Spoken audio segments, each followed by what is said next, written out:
Yes, yes, and furthermore, yes. What's happening, my good people? Shout out to everybody in the chat. As you can see from the title, Dana White will be promoting Canelo Alvarez versus Terence Crawford. This will be a Ring Magazine card, Riyadh season, whatever it is. You know, it's a Turkey Al-Sheikh event. He's obviously got this venture going on with Dana White, this boxing league, which they're set to launch. And while this fight between Canelo Alvarez and Terence Crawford, to my knowledge, will have nothing directly to do with the league, I guess it's their way of promoting their brand or even launching their brand as far as this league. They want to have fighters out there associate this league with this particular event. They want fighters presumably to look at the position that Canelo and Crawford are given with this event and think to themselves, well, I could be in that position one day as well if I sign up for the league. Obviously, it don't work like that. But again, that presumably is the thought behind it. It's all marketing. So yes, shout out to everybody in the chat. We got Gupta in the chat. We got Hamed. We got Jordan. Striker, yes, yes. We got Channel of Mo. We got Chris. Fight Sport Talk, big up. Surreal, Kyle. Ortega. We got Lukman. James. We got a couple of Jameses here. James Bowring. And also James, is it Bankole? I'm going to call you James Bankole. Jelly Mode. Action Popcast. Ahmed. We've got Niall Murphy, Tom Shaw, Jordan Anderson, Lucan, big up, big up, big up. 106 concurrent viewers. If everybody can stick a like on the stream, it will be greatly appreciated. If we can get 52 likes. We've got 35 at the moment, 36. We can get it up to 52. Thank you in advance. Shout out to Afro Soul. We got Larry Luciano. Big up.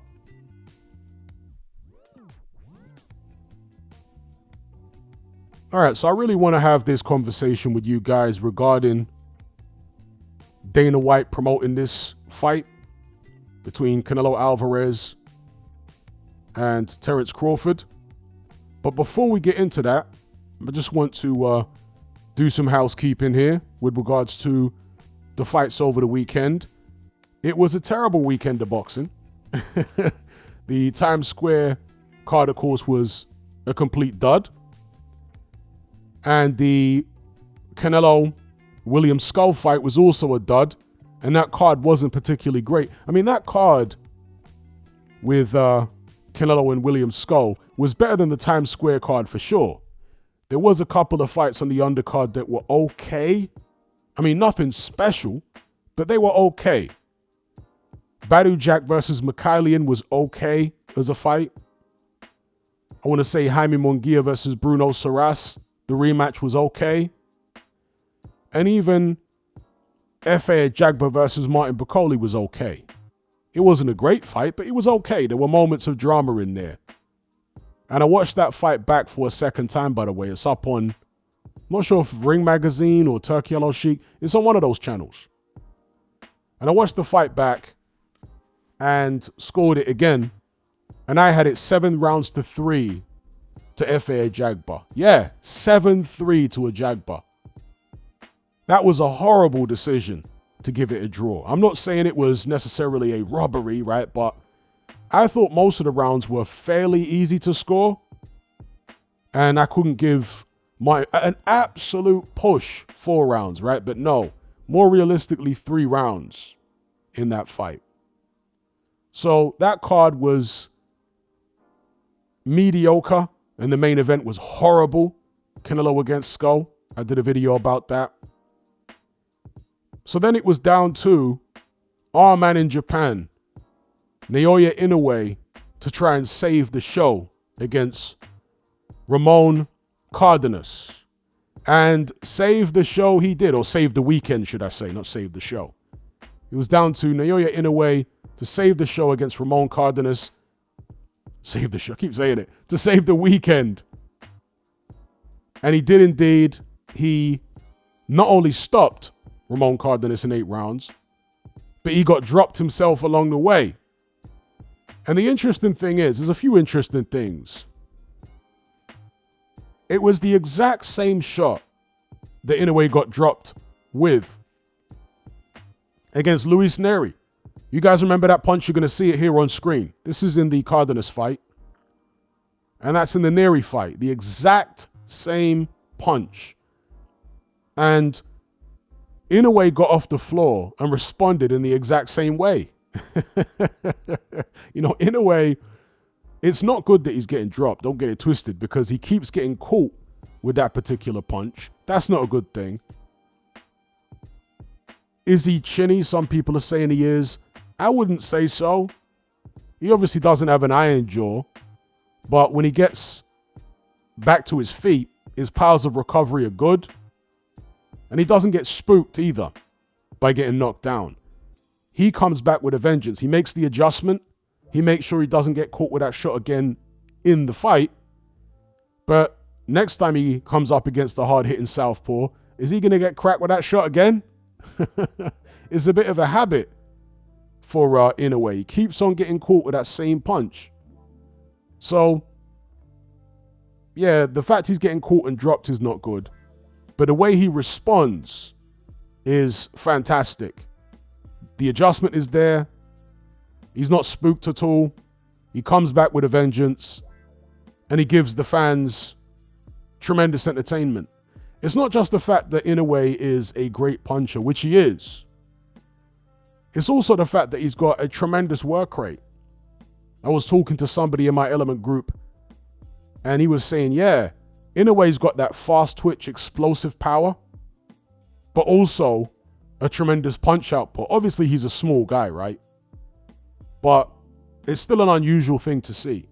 Normally, if you get a guy who has a high knockout ratio and throws loads of shots, he's normally an accumulation puncher. He's not really a one-punch man, right? But Inoue is both. He's high volume and he's a one-punch man as well. So it's an interesting set of attributes he's got there, and it makes for tremendous entertainment. So he absolutely saved the weekend, Naoya Inoue, with his 8th round TKO victory over Ramon Cardenas, retaining the undisputed championship. So, yeah, super bantamweight.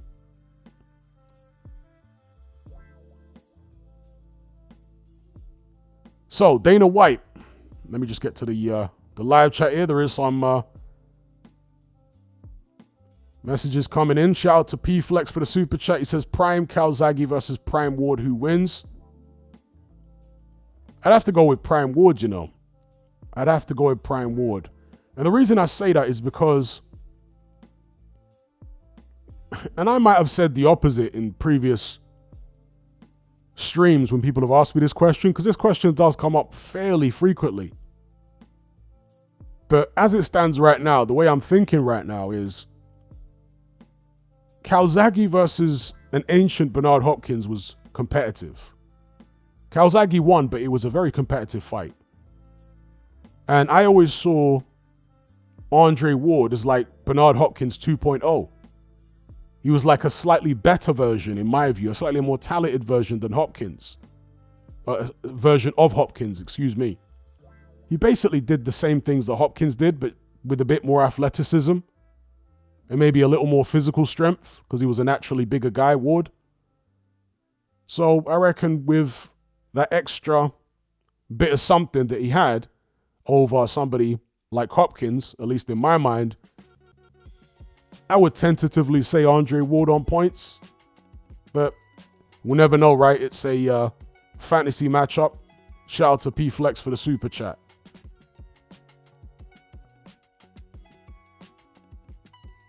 So Channel of Mo says, bro, keep Dana out of boxing. Don't get why Turkey wanted him in. Marketing-wise, boxing was doing perfectly fine with Turkey on board as captain of this ship. Yeah, I've spoken in the past about the Saudi involvement in boxing. And let me just check if I got another super chat here. Don't want to miss anyone. Okay, we got another one in here.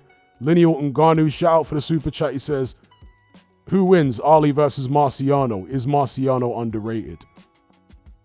I think Ali wins all day long. Is Marciano underrated?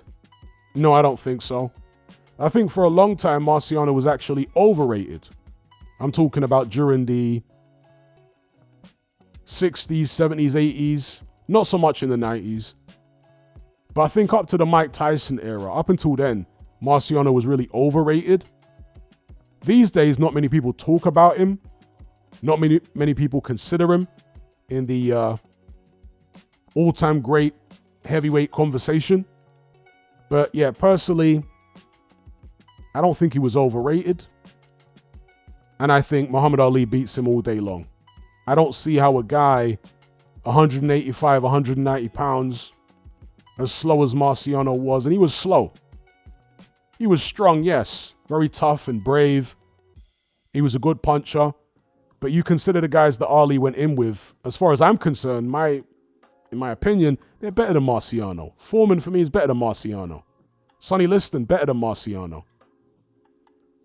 So, yeah, I would go, excuse me, with a prime Muhammad Ali winning that fight all day long. Just my opinion. The guy was literally 185 pounds. Today, he'd be a light heavyweight. That's how small Marciano was. But to get back and finish my thought on Dana White in boxing, yeah, I've spoken before about the Saudi plans in boxing, you know, what they're doing, etc. And there seems to be this notion among, let's say, Western boxing fans, that the Saudis are just spending money for the fun of it, and they have no real plan, but it's just some type of vanity project for the Saudis, and they're just having a laugh. I find that to be an absurd idea. This is the way that the Saudis have been characterized by the Western media and in Western culture in general. But they are nowhere near as foolish as they're made out to be. Their attempted takeover of Western sports, and when I say Western sports, these sports are not exclusive to the West. The West didn't necessarily invent all of these sports, but they are biggest in the West. Let's just put it that way, right? Because it's various sports. It's not just one or two. Some of them are Western sports, of course, invented in the West. But anyway, their attempt to do this is strategic. It's part of the strategy of diversification. That's what they're trying to do. They're not trying to rely on oil for eternity, because ostensibly that's not something you can rely on ongoing forever. So they're looking at diversifying. They're taking a leaf out of the book of one of their neighbors, the UAE. They've diversified far beyond oil and natural gas and what have you quite a while ago. Somewhere like the UAE, they get most of their revenue, most of their income isn't from oil. There's still this misconception about Dubai and the UAE that most of their money comes from oil. It doesn't. Right? Look it up. They moved they've diversified way beyond oil a very long time ago. It's only quite a small percentage of their national income that comes from oil now. So the Saudis are looking at that and they're saying, well, we need to diversify. We need to do something different. And so spending money on all these sports, one, yes, they're trying to change the image of their country. They're trying to make it more tourist friendly and attract tourism and what have you. That's part of it. But two, I do think that they at least want to attempt to try and make these sports profitable in the long run. I think that's what they want to try and do. And when you enter a market, you're going to have to overspend to become a player. That's what DAZN did. When they first entered the broadcast market for boxing, they were overspending because they had to try and establish themselves. They had to build their stable and sign loads of talent. And so that's what the Saudis have been doing. They've been overspending, losing money on loads of shows because they're building their brand, right? The Riyadh Season brand, the Ring Magazine brand, all that type of stuff. Even Turkey is a brand. Once the brand is built, I think their strategy, their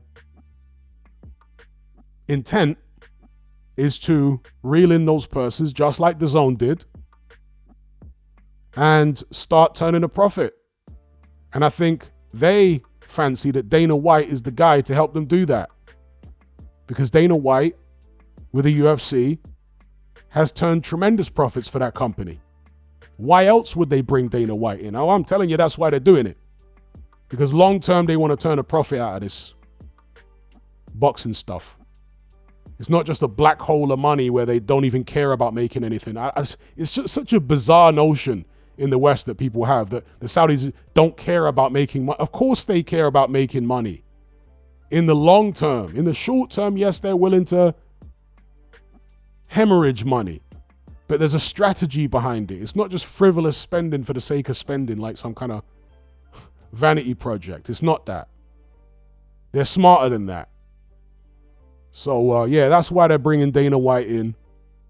And Turkey himself has said publicly that eventually the fighter purses are going to have to come down.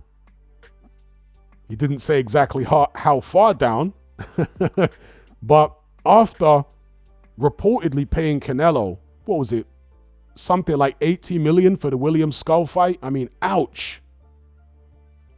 The fighters didn't actually even attempt to give the public value for money. Canelo with his 80 million and Skull with his 5 million, some people say 8 million purse. They didn't even attempt to give the public value, nor did they attempt to give their paymaster value for the purses that were put up. So Turkey must be looking at that saying, yeah, we need to bring these purses down sooner rather than later. Do you know what I mean? We're going to have these massive events. A few more big payouts for the Canelos and the Crawfords of the world, but sooner rather than later, we're going to turn the corner. And Mr. Dana White is going to help us do it. I reckon that is the thinking. Whether they'll be successful or not remains to be seen. Perhaps they won't be successful. Perhaps their desire to turn a profit from boxing won't come to fruition. But in my mind, that is exactly what their objective is. It's diversification. It's not just the rebranding of their country. That's part of it. It's more than one thing at a time. But a large part of it, I'm sure, is diversification. Shout out to James for the super chat. Let's just read James' super. He says, James Clifford says, people buy into brands. Do you think the Ring relaunch is similar to UFC? Where people think UFC means MMA when it's actually not. So in future, people think the Ring means boxing when it's not. I'm sure that is exactly what Dana White has in his mind. And perhaps Turkey to some extent as well. At the end of the day, Turkey and the Saudis are the ones putting up the money. I'm sure they believe in Dana White's methods and in Dana White's vision to some extent. But I don't think they're going to listen to everything he says and not push back on any of it. I'm sure at some points they're going to say, we don't like what Dana is doing with this and we don't like what Dana is doing with that. So we're going to, disagree with him about this and disagree with him about that and steer him in a slightly different direction to the one he wants to go on certain points. I'm sure that will happen Because at the end of the day, they're putting the money up. It's not Dana.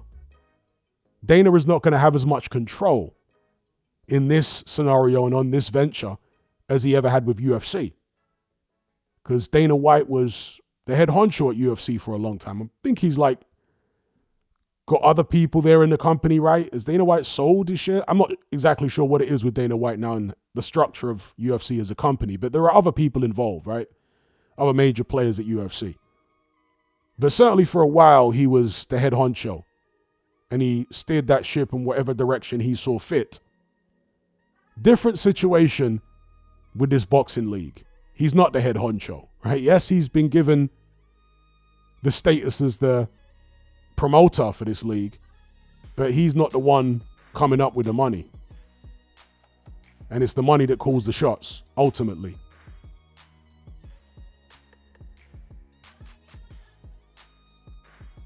Lennox says, no way did Canelo get 80 million, 25 maybe. Well, I don't know. I'm not behind the scenes. I'm just telling you what is being reported by the boxing media. I got that 80 million figure, you guys are going to laugh, from Gareth A. Davis. Gareth A. Davis did an interview with IFL TV with Andrew McCart. It was uploaded yesterday or earlier on today. And in that interview, he says the figure that he's heard that Canelo got was 80 million. Insane, right? 80 million. He says William Skull got about $5 million and Canelo 80 million. Now, if that's accurate, ouch. Not just because of how vast that sum is, but over the fact that Canelo didn't even bother giving any value for that purse. No value for the fans and no value for Turkey who paid it. So, yeah, crazy.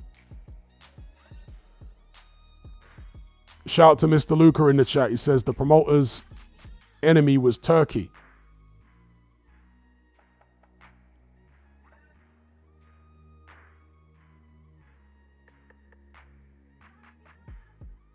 Action Popcast says Dana has never been a big on paying mega money to fighters. Indeed.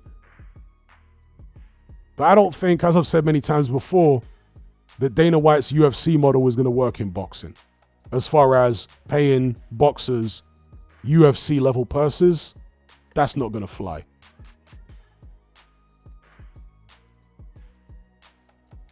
But yeah, Mr. Lucas saying the promoter's enemy was Turkey.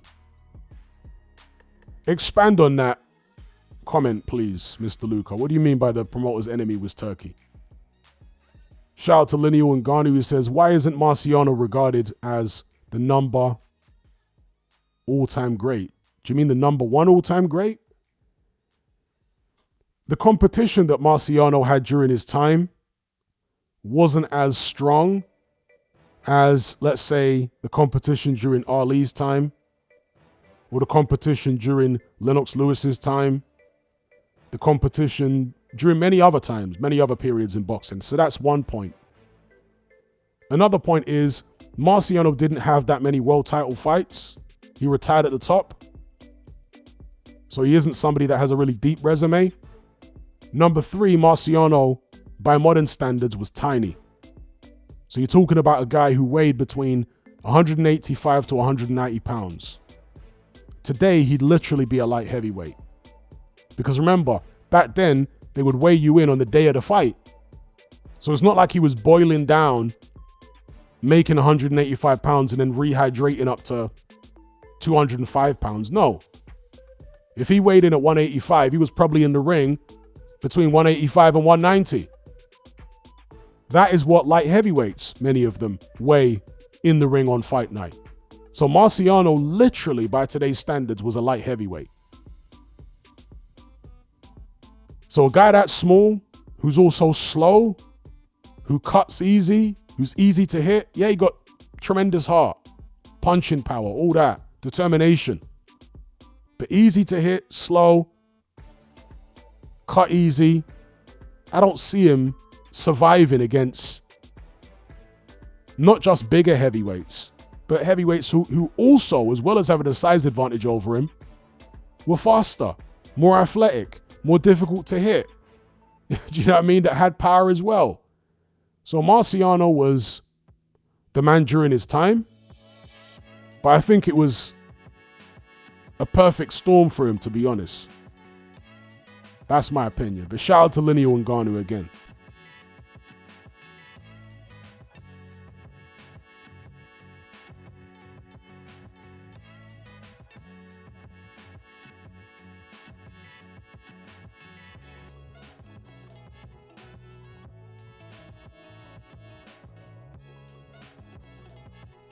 Encircled says Marciano was 5'9" with like a 67-inch reach. Yeah, he had a incredibly short reach.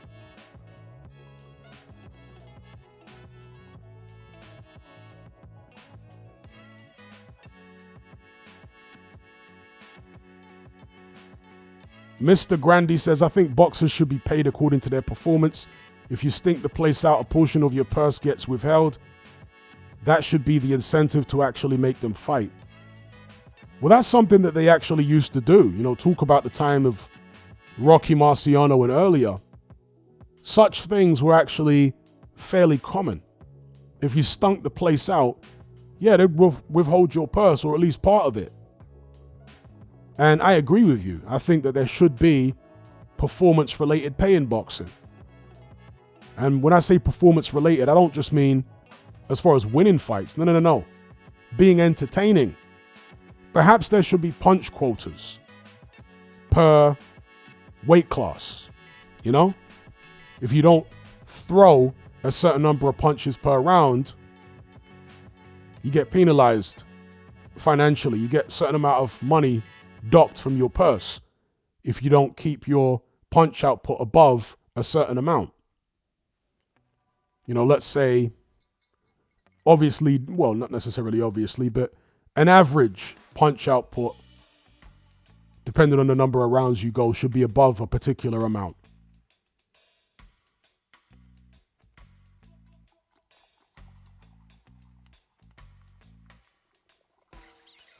Mr. Lucas says, he's been earning $30 million per fight to fight in America. Why the hell would he go to Saudi for less money? What a bizarre thing to even suggest he'd get. That's a very good point, Mr. Luca. Because somebody said Canelo must have got 25 million tops for the fight, and Mr. Luca pointed out there, he's been getting 30 million a fight in the US. Why would he fight for less in Saudi? Doesn't make sense. Indeed. It's a great point. So presumably he's getting substantially more than 30. Again, I'm repeating the number that Gareth A. Davis put out there. He's a journalist. He gets to speak to people behind the scenes. It doesn't necessarily mean he's right, but that's the figure he's put out there. He says from what he's heard, speaking to people behind the scenes, Canelo got something like 80 million and William Skull got 5. It's crazy, right? Even if it's 50, it's crazy for not even turning up to entertain. Literally, Canelo was, how can I even describe it? Plodding around the ring, shuffling around the ring. He was casually shuffling around the ring like he was in his bathrobe after partying the night before. And he was in his bathrobe walking to the corner store to take to get a newspaper or something, shuffling along in his slippers. That's what he was like in the ring, bro. It was crazy. There was no urgency from Canelo at all. It was far too casual. He had the look of a man and the demeanor of a man who knew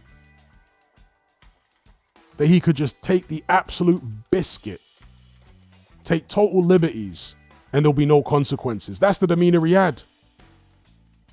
I can take all the liberties in the world and there's going to be no consequences. Man's so comfortable.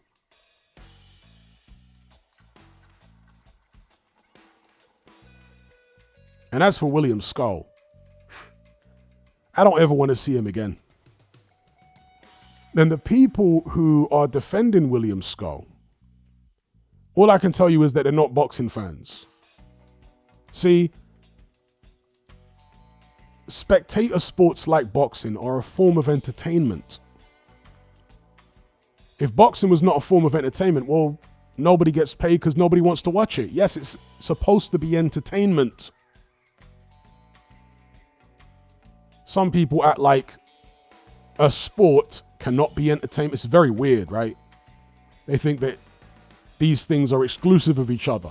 It's either a sport or it's entertainment. No, it's both. Right? Spectator sports are a form of entertainment. And if you're getting paid that kind of money and people are forking out for the pay-per-view and for tickets and flights and hotels and all that type of stuff, you owe them. I mean, it's embarrassing. Canelo had people fly over from Mexico, spending God knows how much, and that's the type of show he's putting on. That's the type of display. Shocking. And William Skull, I mean, that was the opportunity of a lifetime. And he thought he was going to literally run around the ring like Usain Bolt, throw a couple of 1-2s around, mostly hitting gloves in thin air. And then after the fight, he's talking about, I thought I won. What a shameful display. Like, seriously. And I'm just going to be real with you guys here. Cubans in general, as much as they can box, the majority of Cuban fighters suck. Yeah, they suck. As far as being entertaining, Cuban fighters suck, bro. I'm telling you. There's a small handful of them over the years that actually were entertaining. Shout out to Gamboa, because he was entertaining. And there was a couple of light heavyweights who weren't great in recent years. Gonzalez, one of them was cool. Was it Unieski Gonzalez? Junior Dorticus at cruiserweight, he's another one that's entertaining. But for the most part, most Cubans absolutely suck, bro. I'm telling you. Their style's horrible, antiseptic, running around the ring, low punch output. Erislandy Lara is one of them, bro. Erislandy Lara sucks. Even Rigondeaux, right? As good as Rigondeaux was, most of his fights were horrible. It's only because he was a serious puncher with the left hand that there was any interest in his fights whatsoever. Will he land that left hand and hurt somebody? Because he did have a tremendous left hand. But again, most of Rigondeaux's fights, incredibly low punch output, and him just moving around, pot shotting with the left hand. That was it. So yeah, most Cubans suck.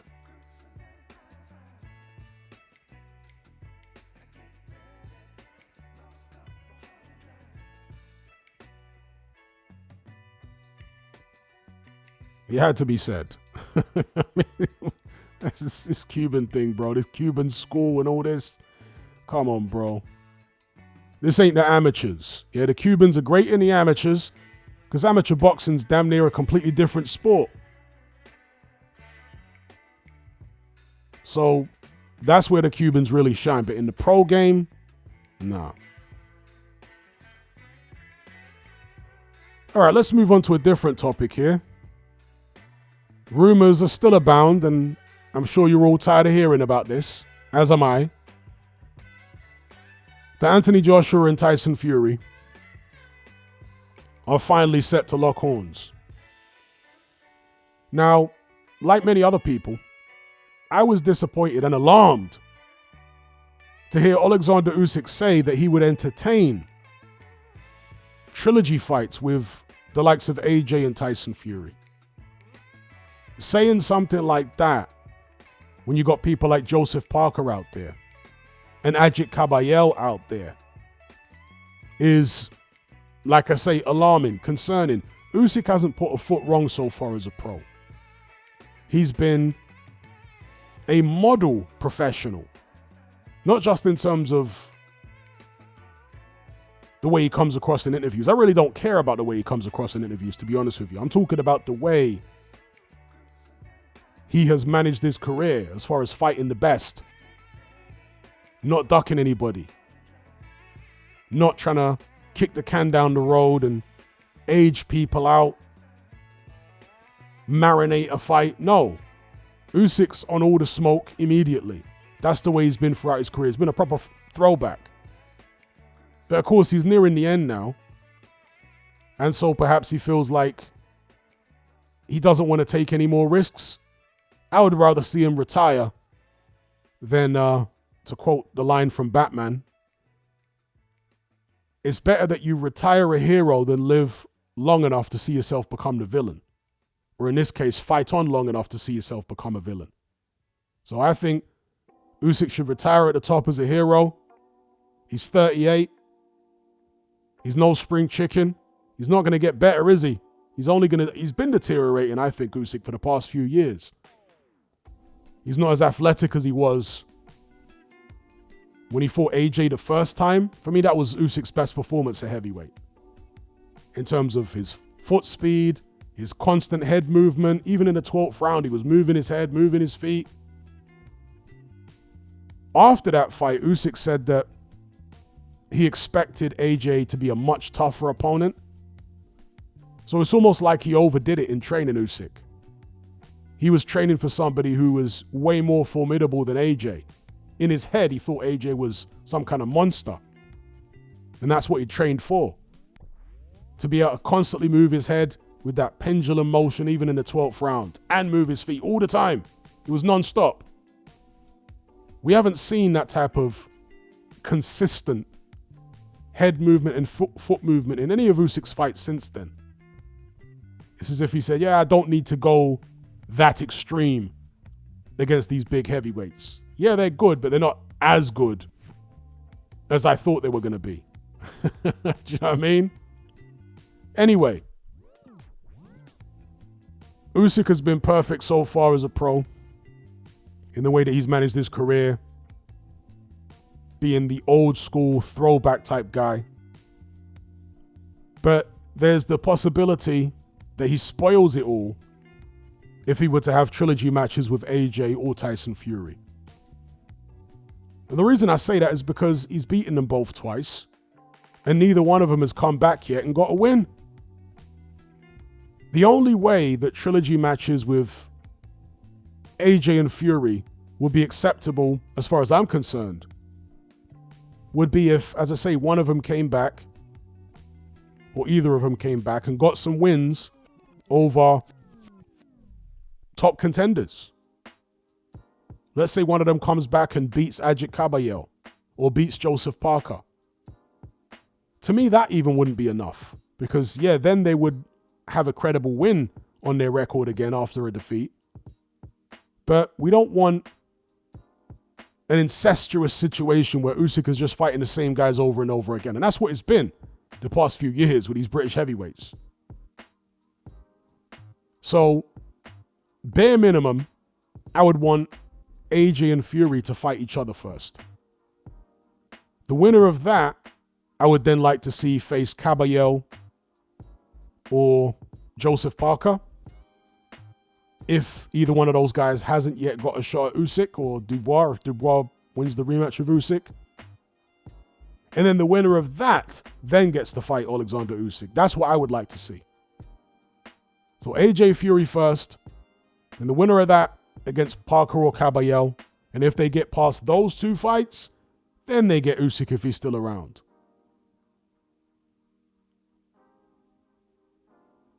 But what say you? Got another super chat here. Just read it out. Shout out to Striker. He says, if Canelo was getting that sort of money, then it needed to be against Benavidez. He's not going anywhere near Benavidez when Turkey's overpaying for rubbish like that. I agree with you. And that's what I was saying in my post-fight video. Was it in my post-fight, or was it? I forget where it was now, but I was definitely saying that in some video somewhere. I completely agree with Striker. If Turkey's going to be paying out that kind of money to Canelo, it has to be Benavidez. The fact he was willing to offer that type of money to take on a William Skull, it was impossible for Canelo to turn it down. I'm sure Canelo still feels a certain type of way over those comments that Turkey made about him on X, Twitter, a year or so ago, whenever it was, where he was accusing Canelo of ducking Benavidez and going in on him. I reckon Canelo still feels a way about that because Canelo's got, big ego. But because the check that Turkey was offering him was so massive, he was like, you know what? I'll put the ego aside. I'll go over there. Because getting Canelo out of America, and by America I include Mexico. Mexico's part of, is it North America? I think Mexico's in North America, isn't it? Not Central America. Somebody actually corrected me on that a couple of years back on a live stream, because I always thought that Mexico was Central America, but I believe it's technically North America. Not the United States, it's North America, as the United States is also North America. Anyway, geography aside, getting Canelo out of America has been impossible. Not that he's necessarily had any great offers up to now outside of America, but he hasn't shown any incentive really to fight outside of the Americas up to this point. So the fact that he did it for William Skull, again, I'm sure it's testament to the insane purse that he must have received, that he must have been offered and then accepted. But yeah, AJ, Tyson Fury, will it happen? There's another thing that I don't like about Usyk saying he's open to trilogy fights with Fury or Joshua. Anthony Joshua, for all his faults, for all his flaws, he's been willing to fight a much wider variety of opposition than Tyson Fury has. That's a simple fact, folks. That can't be argued. Anthony Joshua has fought a much wider variety of opponents. Obviously, he won the IBF title from Charles Martin, defended against Dominic Breazeale, Eric Molina, Vladimir Klitschko, Carlos Takam. Unified in the Klitschko fight as well. The WBA belt was vacant for that one. Joseph Parker, a unification. Alexander Povetkin, Andy Ruiz twice. Kubrat Pulev, Usyk, of course. Daniel Dubois. We don't need to talk about what's that guy's name? Jermaine Franklin, Robert Hellenius, Otto Wallin. We don't need to talk about those fights. But then he did fight Daniel Dubois. AJ has always been far more willing than Fury to fight a wide variety of fighters, top contenders and so on, other champions. Yeah? AJ was trying to be an old school throwback guy. He wasn't good enough to pull it off and remain champion, obviously. But that's what he attempted to do. So when AJ gets a belt, he's more trustworthy than Tyson Fury. Do you know what I mean? And the work he's put in over the years and just fighting loads of different people, I respect it. With Tyson Fury, for him to get another shot at Usyk necessarily means he's trying to leapfrog everybody. Because Fury's already come back and expressed interest, not in an AJ fight, publicly at least, but a trilogy match with Usyk. Oh, Usyk never beat me. I beat him twice. The world knows it. No. The world knows that you got done in twice by the little middleweight. That's what the world knows, Mr. Luke Partridge. But he is incessant with his gaslighting. Shout out to KO for the super chat. He says, how similar are Conor and Nigel as fighters? Stylistically, incredibly similar. Conor and Nigel are far more similar as fighters than Chris Sr. and Chris Jr. Chris Sr. and Chris Jr. have some similarities as fighters, stylistically, but there's a lot of differences as well. So, for example, Chris Sr. was a far more defensive boxer than Chris Jr., way more defensive. He was primarily a mover. He'd get behind his jab. I don't know what the reach is, but in terms of arm length, I'm sure Chris Sr.'s got much longer arms than his son Jr. Arm length and reach are two different measurements. Arm length is more of a relevant measurement as far as I'm concerned. I really don't understand why it didn't catch on. HBO used to use arm length as the measurement rather than reach, at least for a certain time. So I want to say Chris Sr. had longer arms. He was a better long-range boxer. He was more defensive. That was his style. He really wasn't very good on the inside at all, Chris Eubanks Sr. He was actually pretty terrible on the inside, so he avoided inside fighting whenever he could. He would instead try and hold or move away rather than engage on the inside. I think he just didn't have the coordination for it up close. His coordination with the long shots was okay, but he found it difficult to shorten his shots and still be coordinated. And sometimes Chris Sr. could be quite sloppy with his punch technique, particularly as fights wore on and his arms got tired. His punches would look very sloppy. So the son, Chris Jr., other than in maybe the George Groves fight and the, let's say, Billy Joe Saunders fight, his punch technique is a bit more compact than his dad. Less sloppy. But Chris Jr. is nowhere near as good a long-range back foot boxer as his dad was. Not even close. His dad was way more effective, sticking and moving. His dad was also a much harder puncher. And again, it's kind of an interesting thing, right? The son, Chris Jr., through most of his career, was far more offensively minded than his dad. Far more aggressive. But he didn't hit anywhere near as hard. His dad was more defensive, but a much bigger puncher. Way more one-punch power. And I want to say he was actually bigger than his son. Maybe not in terms of height. I mean in terms of muscle mass and natural size. He was bigger than his son. He went all the way up to cruiserweight, of course, and fought Carl Thompson. So, there's some similarities between Chris Sr. and Jr., but a lot of differences as well. But with Nigel and Conor, incredibly similar stylistically. Nigel, obviously a bigger man, fought a middleweight and super middleweight. Taller, bigger, broader, everything. And a more formidable puncher for his weight than Conor Benn has proven so far at 147 and 150, certainly at 154. At 147, yeah, he was starting to knock people out and whatnot, but we haven't seen him against any world level guys at 147. So the jury's still out on his power at welterweight, but certainly at 154, he hasn't appeared to be a great puncher. His dad was proven as a puncher, particularly at middleweight, but also at super middleweight. But yeah, stylistically, very, very similar to his dad, Conor Benn. Very, very similar. And I really don't understand why people have an issue with that. Like, isn't your dad supposed to be your role model? See, the thing is that a lot of people, I guess in this day and age, don't have dads who have achieved enough to make them want to look up to them. Because the bar is apparently so much higher now in the social media age. If you go back to that, I don't know, the 40s, 50s, 60s, 70s, maybe 80s, a boy would grow up and his dad might be a mechanic or something.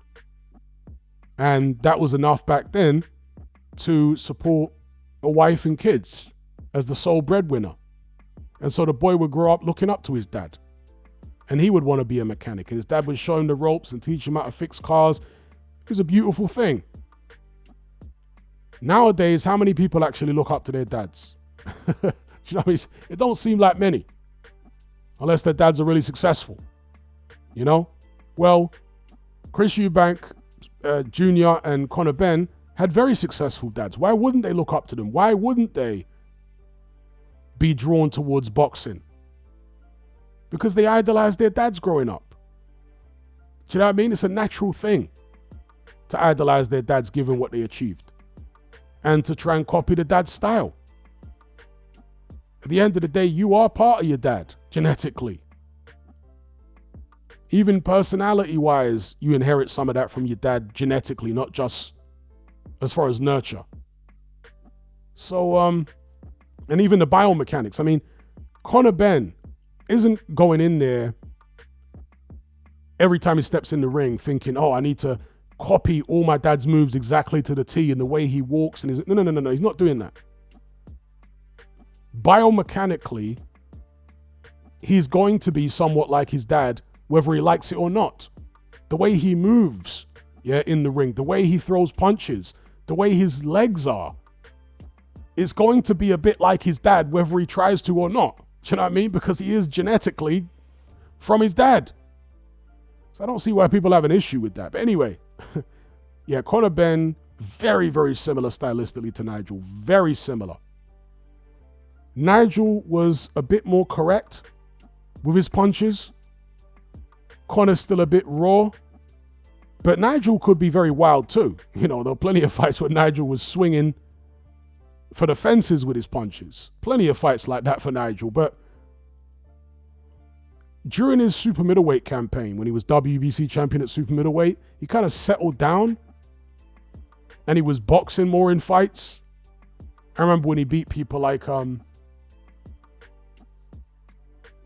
Galvano. I think that was for the WBC super middleweight title.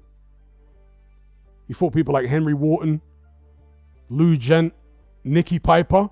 Nicky Piper was more known as a light heavyweight, but he was super middleweight then.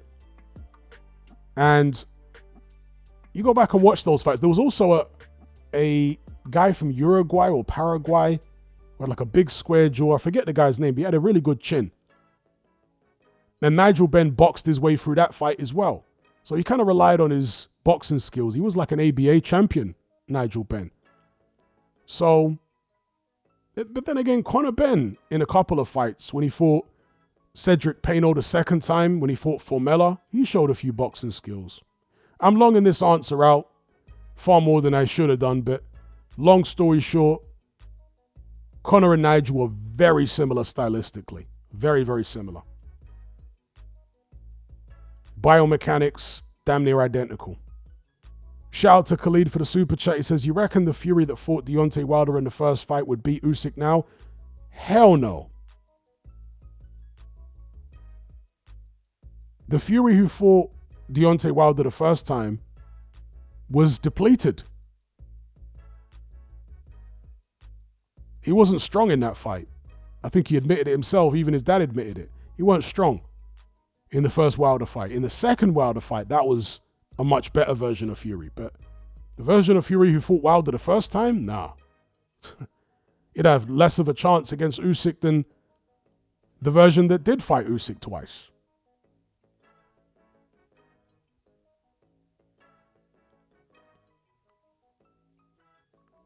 Shout out to Charles B in the chat.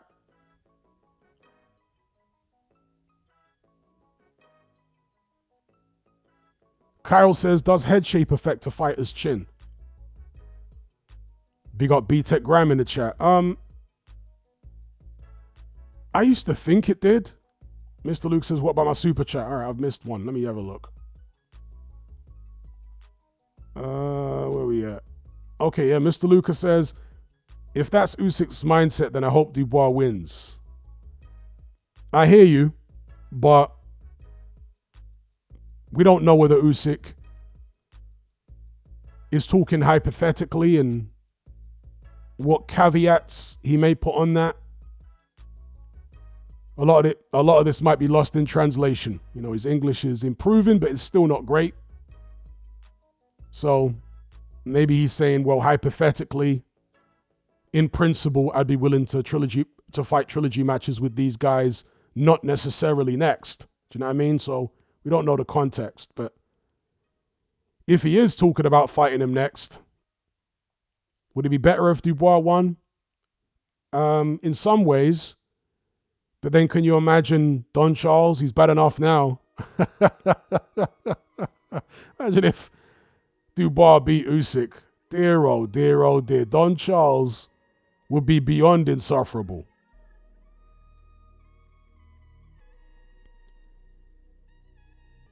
Yeah, as far as head shape and punch resistance, back in the days, I used to think there might be some correlation. Because let's say in the 90s, right, you had David Tua, you had Ray Mercer. in the 1960s and 70s, George Chuvalo. These great chin heavyweights. Even in more recent years, Gennady Golovkin at middleweight, great chin. And all of these guys have got flat heads. You know, the back of their head is completely flat. So I was thinking, well, maybe there's a correlation. If the back of your head is flat, you're more likely to have a good chin. But then I've seen plenty of guys with a flat head back who don't take a good punch. And I've seen guys that have got more of like a rounded or hooked head back who take a great shot. Gerald McClellan, okay, had like a hook head, if you want to call it that, right? A elongated head back. And he had a tremendous chin. I mean, incredible chin, Gerald McClellan. So if there is a correlation between head shape and how well you take a shot, I think it's a pretty loose correlation. I don't think there's any like hard, fast rule.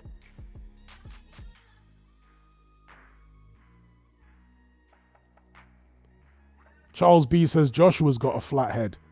Nah, AJ's kind of got a rounded head. The back of his head's kind of rounded, I would say. He doesn't really have a flat head. When I say somebody with a, like, look at Steve Cunningham there on screen. His head's rounded at the back. Somebody with a flat head. A lot of them Polish guys have got flat heads. For whatever reason. Like, flat heads are more common with, like, Eastern Europeans, Albanians. Got flat, back of the head is flat. Also, a lot of Ghanaians. They got that flat head going on. Canelo, yeah, Canelo's got a flat head too. Back of Canelo's head is very flat. Yes. Very flat head.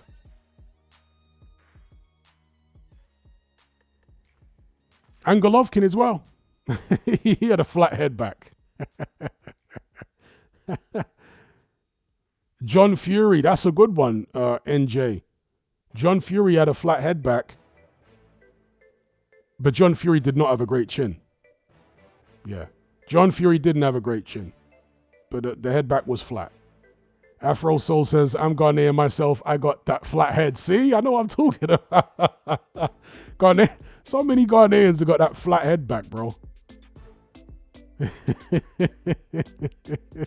President Brush says, Bart Simpson head. Many Ghanaians suffer. Yeah, Ghanaians have a lot of that flat head back. And certain Eastern Europeans, you know, like Albanians and Polish, a lot of them got the flat head.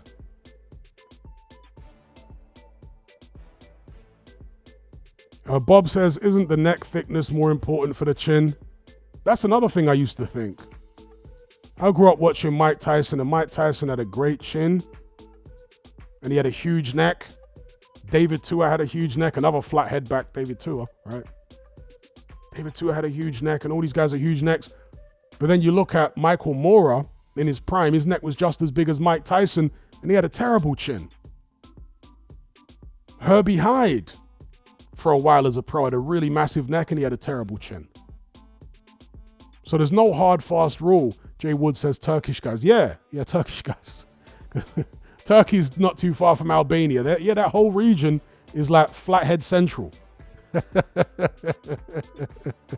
It's Flathead Central. Mura's man says Mura didn't have a flat head though. That's true. Yeah. Mura had a thick neck, but he didn't have a flat head. So you need the combination then. You need the thick neck and the flat head.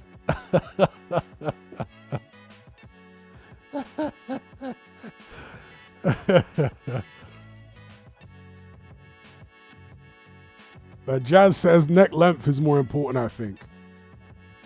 But again, I used to think that too, and maybe it plays a part, but Gerald McClellan had a pretty long neck, and he took a great shot.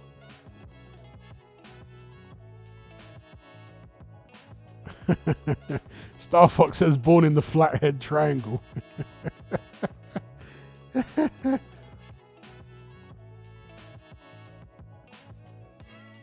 Charles B says Brock Lesnar's got the flat. Yeah, Brock Lesnar's definitely got a flathead. Yeah, he's got that. Kyle says, does race play a factor? Not race, because you can find the flathead in all races. Definitely a lot of Orientals got a flathead too. Loads of Orientals got a flathead. So I don't think it's a race thing. I think it's more of like a region thing. Because there are certain parts of Africa where you find the flathead a lot. In other parts of Africa, you don't find it that much. And the same in Europe. Like Western Europeans don't really have the flathead much. It's more Eastern Europeans. Yeah? Because Eastern Europeans phenotypically are different to Western Europeans. Their facial structure is different generally, right? Their facial structure is different. Their head shapes are different. And it's the same in Africa. Like West Africans have a different cranial structure to like Southern Africans and East Africans and stuff. So yeah, Eastern Europeans, their head shapes are different to Western Europeans, but they're the same race. Do you know what I mean? So I don't really think it's a race thing.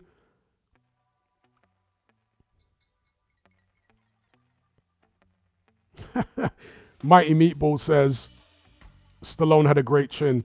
Kyle says, yeah, Southern Africans don't have flatheads. Yeah, they really don't. And most black South Africans, they rarely have the flathead thing going on. I want to say Ghana might be the hot spot for flatheads in Africa.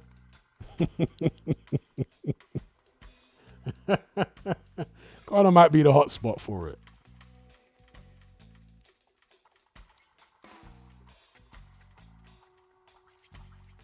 Shout out to Adam for the super chat. He says, Bud Crawford from his 135-pound days versus Tank Davis. Bud Crawford all day. Bud Crawford all day.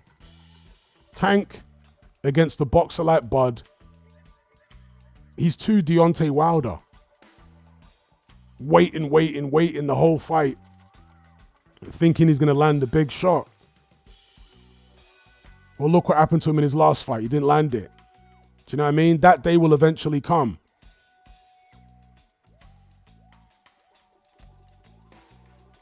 So yeah, I got Crawford all day. The 135-pound Crawford all day over Tank Davis. And F Tank Davis, by the way. F Tank Davis. And F his cultish fans as well. And Tank Davis, I like his ability. You know, I admire his ability. But he's trying to hustle the fans. Do you know what I mean? That's what I don't like about him. He has no ambition to be a great fighter. And he's doing all this zesty stuff as well. All the zesty stuff.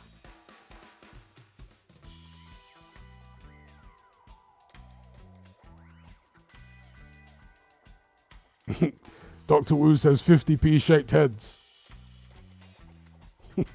Thumb heads.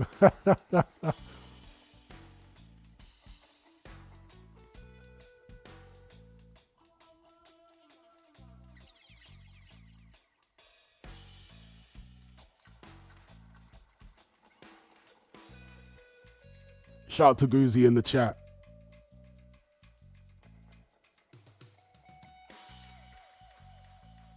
Waved says, who wins Lee Wood versus Kakachi this Saturday?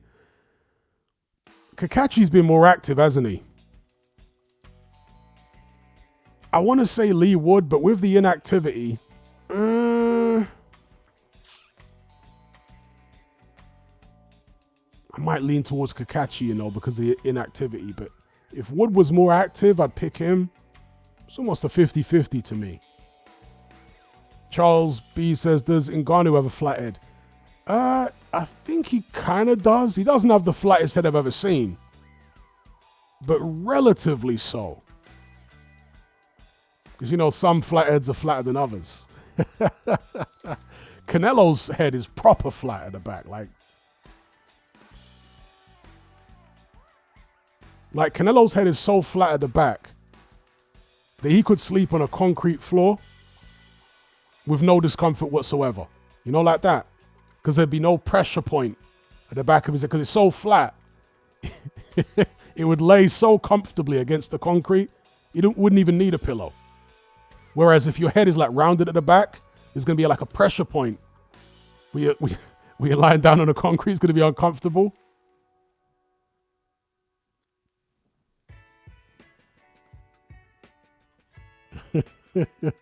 And Jay says Kim Jong-un has a flat head. In fact, right?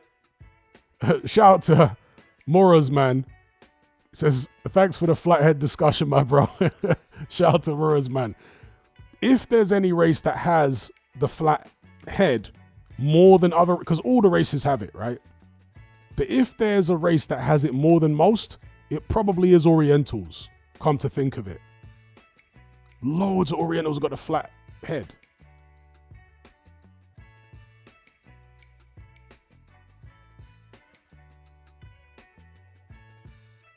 Kieran says Bakoli's head is flat like most Congolese men. Yeah, Bakoli's head's pretty flat, yeah. He's also got the burger on the back of his neck. You know, burger neck? That's another thing that comes with having a flat head. If you got a flat head, you're more likely to get the burger, the neck burger. You guys know what I'm talking about when I mean the neck burger?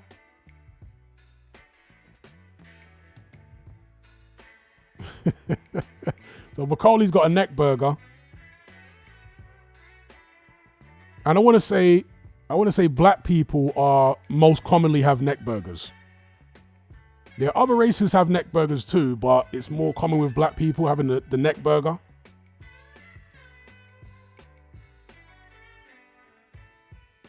Vader D says, shout out to Burger Mouth, the OG. Yeah. If you know about Burger Mouth, yeah. Secondary school, high school stories. Yeah, the neck rolls. Black people, for whatever reason, more commonly have neck rolls in the back of their neck. Although, again, you do see it with a lot of them Polish guys. They've got the neck burgers as well going on. The rolls in the back of the neck.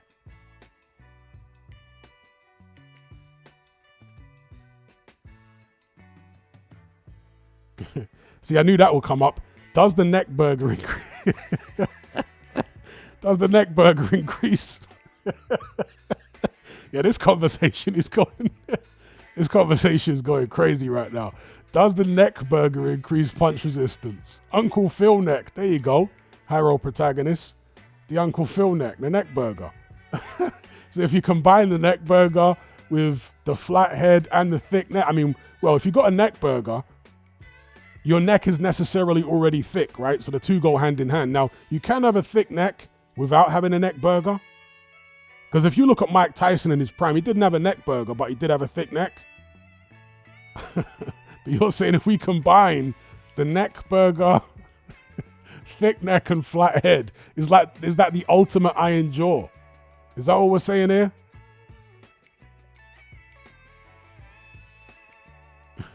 And Circle says, this is some highbrow stuff. It is indeed, you know.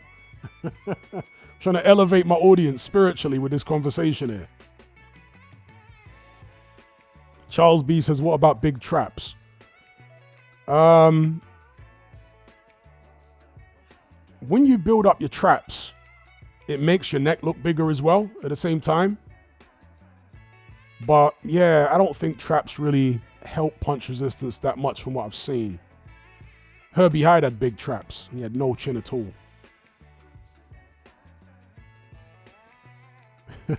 Shout out to Kira Malcolm. He says, smash the like button because this stream is jokes.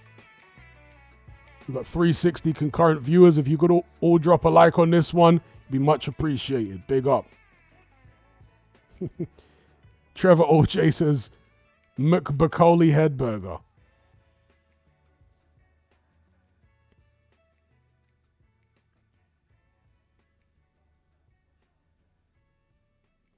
Robert Wilson says, can we get back onto how the pyramids were moved by logs? Well, it was actually the stones at Baalbek in the Lebanon. And by the way, you know, after that stream, I even went to Wikipedia. You know what it says on Wikipedia about them stones? Since Mr. Mainstream, who believes every single mainstream narrative in existence, right? Good God, man. God help him.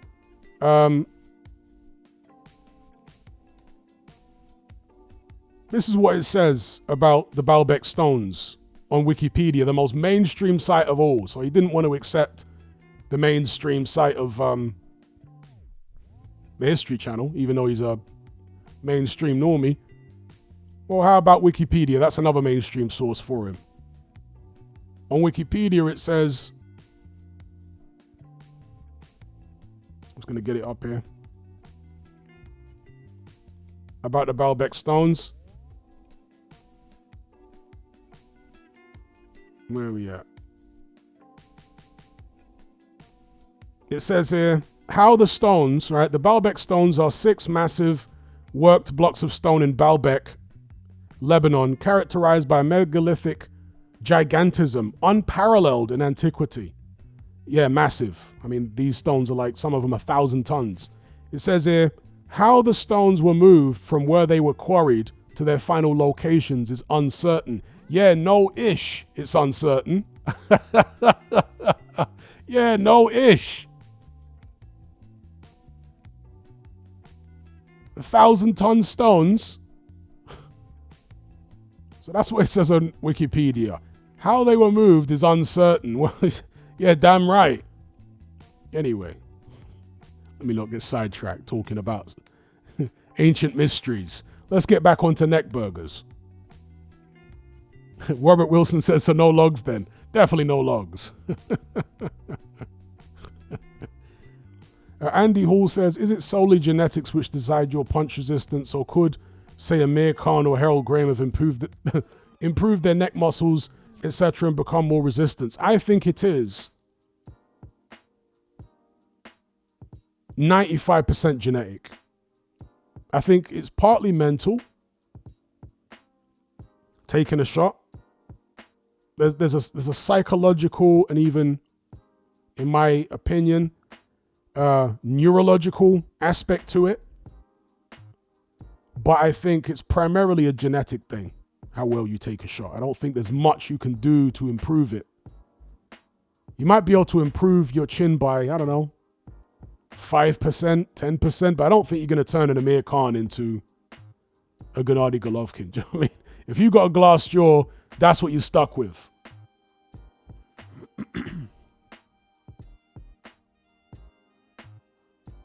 John Joe says, seeing the shots helps too. I mean, that's something slightly different. You know, you're talking about being able to ride the punches. Yeah, that will help you. But there are some guys, even when they don't see the shots, even when they don't ride the punches, who can just take a tremendous punch. Golovkin's one of them. There were many fights where he got caught unawares and didn't ride the punch at all. It caught him absolutely flush, clean, bang on the chin, and he firmed it. You know what I mean? So Golovkin's just, in my opinion, genetically tougher as far as punch resistance than most other middleweights. I think it's a mostly genetic thing.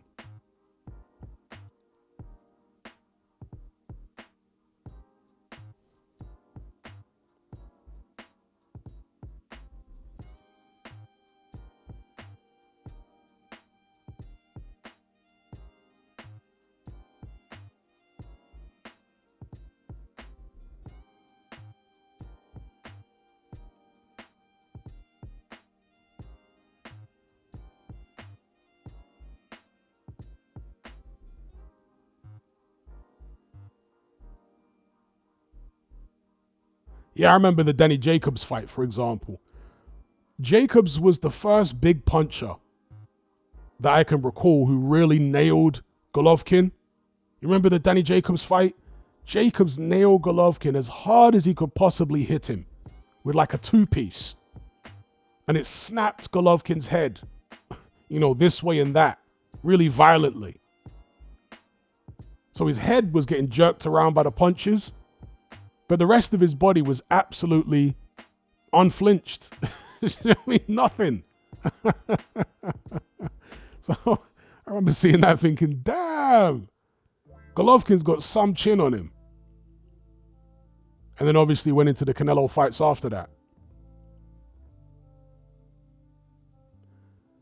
Yeah, Canelo does have a good chin, but Canelo's chin is not as tested as Golovkin's chin because Canelo's got better defense. Canelo rides the punches. He turns his head the same way as the punch and all that kind of stuff. He's very good at that. He's very, very good at that, Canelo. So although he's got a good chin, he's very, very good at riding the punches. It's not often or very rarely that you'll see Canelo take the full brunt of a punch. Bang on the chin. Very rare will you see that. Because he's always just turning the same way as the shot.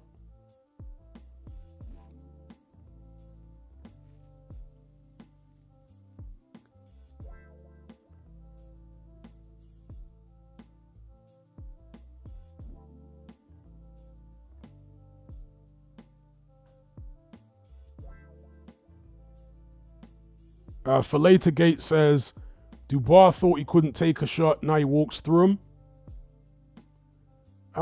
I've never got that impression from Dubois, personally. I've never got the impression that Dubois... Or do you mean that you thought he couldn't take a shot? Is that what you mean? That you thought Dubois couldn't take a shot? Or are you saying that Dubois thought he couldn't take a shot? Because I've never got the impression that Dubois was ever concerned about his own punch resistance. Dubois has always been gung-ho.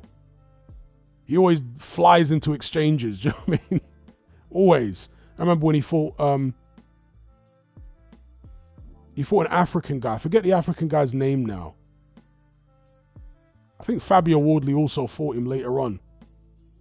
But that was a wild fight.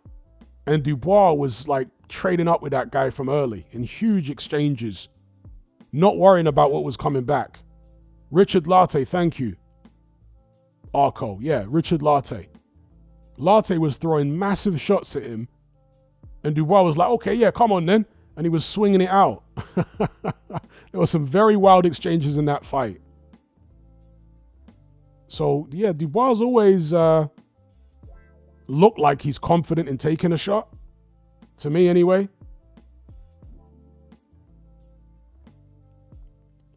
Chris Ward says, Dubois just loses his gas tank after 8 rounds, in my opinion. Yeah, I disagree. I think Dubois got a really good gas tank. And we saw that against Jarrell Miller. We saw it against even Hrgovic. He stopped Hrgovic in the 8th. I think Dubois got a really good gas tank. I think the problem with Dubois that we saw against Joyce and Usyk is that he has a mental breakdown when he can't land his punches. And I've been into the reason why I think this is. Like so many people, I suspect he's on the spectrum, Dubois. And people who are on the spectrum typically will get very upset when their routines are broken. And if you think that Daniel Dubois has been boxing since he was a kid, it's all routine for him. And when he gets in the ring, he's used to being able to land a certain amount of punches. So I don't think Dubois gets discouraged when he's getting hit, as long as he can hit you back as often as he's accustomed to. In those fights, he was getting hit, but he wasn't able to land shots as often as he's accustomed to landing them. So he was outside of his routine, and I just think he mentally shuts down when he's put in that position. I don't think it was a stamina thing at all. I don't think Dubois was gassed against Joyce or against Usyk. I don't think he was gassed in either fight. I just think he was mentally fatigued, not physically fatigued.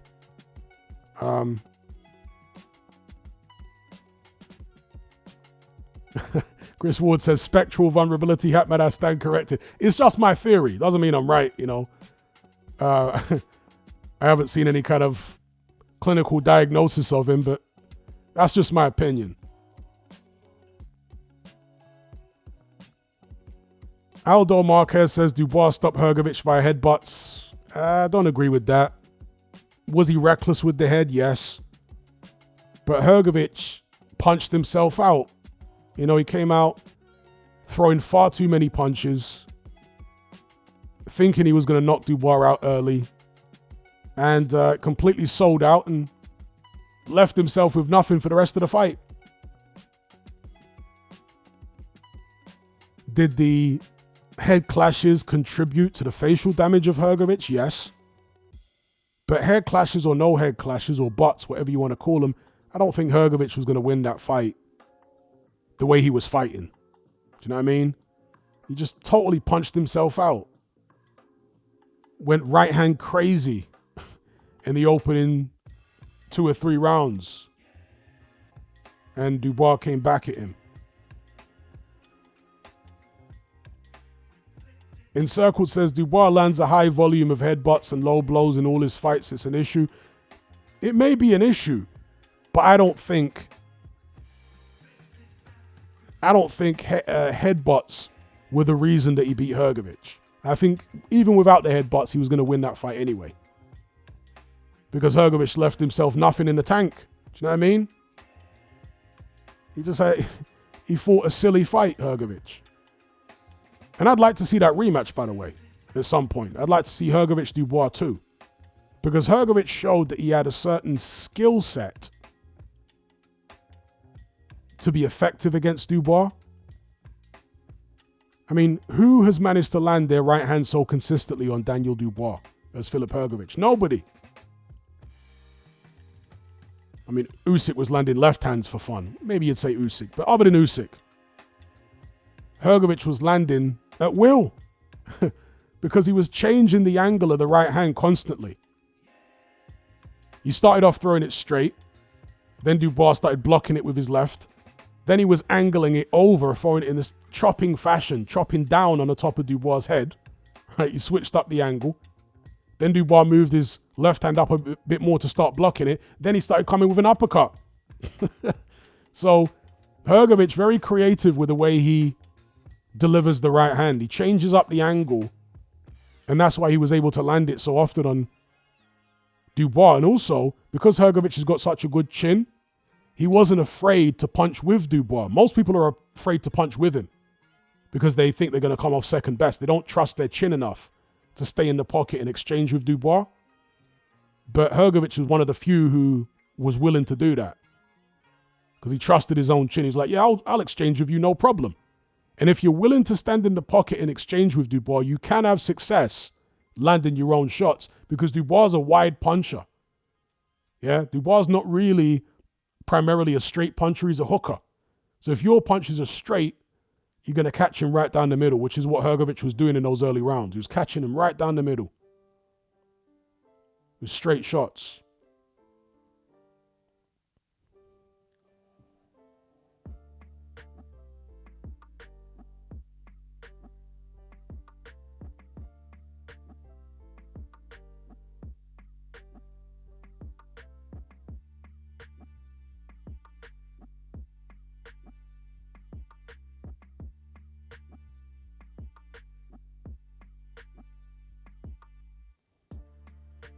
Okay, Lukman says, who do you think will be the top guys in the heavyweight division after the likes of Usyk, AJ, and Fury retire?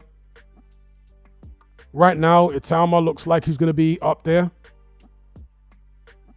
Jalolov, if he can detach himself from amateur boxing, because he just seems to have this weird obsession with continuously winning Olympic gold medals. Really strange. So, if he can finally detach himself from the amateur code, surely Jalolov is going to be one of the main guys. Italma. Richard Torres, he's sloppy, but he's getting results so far. His win over Vianello was more convincing for my money than the Jagba's win over Vianello. So until he gets chinned, I think he'll be in the mix, Richard Torres. Maybe the Cuban Perro brothers might be in the mix as well. Although I think they might be both over the age of... One of them is younger than the other. They're not twins. But the Perro brothers might be there or thereabouts, making a nuisance of themselves. Hrgovic. These kind of guys.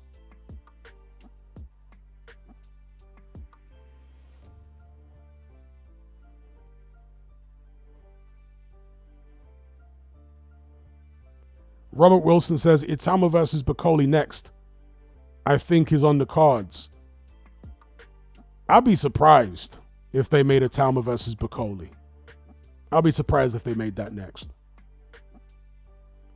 Italma is going to be fighting on the Josh Taylor undercard against some scrub. Let's be real. He's fighting some scrub next on the Josh Taylor undercard. If he gets past that scrub, we'll see who they match him against.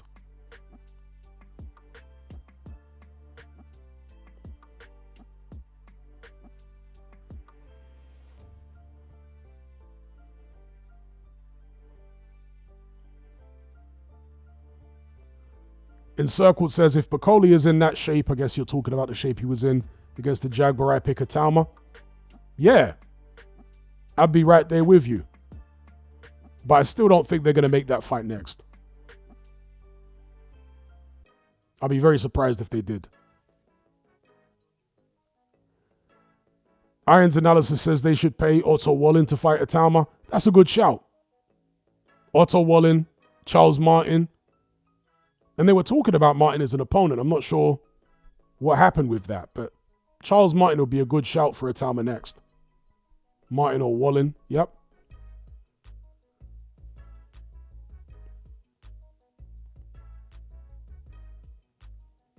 Guzzi says Bacoli is losing his bogeyman status. Bacoli is a slob. Evidently. He's a slob.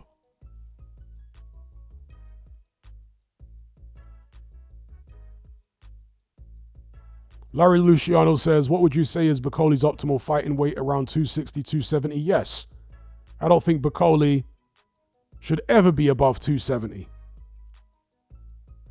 Even though he performed well against Anderson, he looked sharp in that fight. His jab was sharp. He was still too heavy. 285 is still too heavy for Bacoli. I think 270 should be the top of his weight range. You know, Martin Bacoli is a typical married African man in his 30s. That is what most African family men in their 30s are shaped like. You know? Because they got the wife at home and she's constantly cooking the rice and all the fried foods and whatever they eat in Congo. I'm going to imagine it's somewhat similar to West African food. So the wife is cooking every single day and he's comfortable in the home and probably, you know, down in a couple of beers and this, that, and the other, sitting on the couch, playing with the kids. He's got a dad bod. He's a typical, you know, married African man in his 30s. That's what most of them are like. Yeah, jollof rice and fish heads. There you go. That's Bacoli, bro.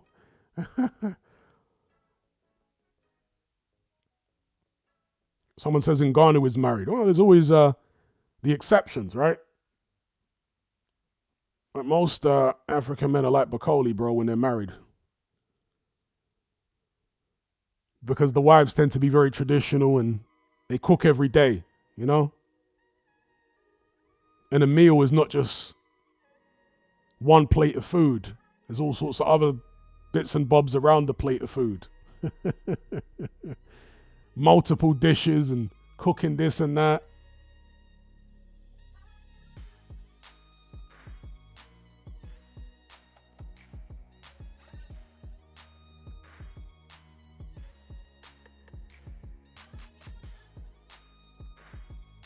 Iron says, who's a better manager, Tunde Ajayi or Billy Nelson? That's a question right there. Who is a better manager? I'm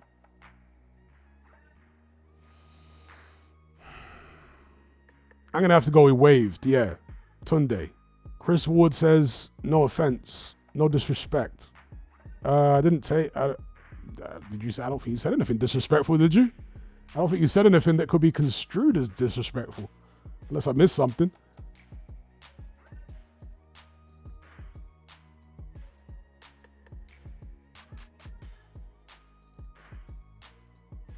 Fish heads.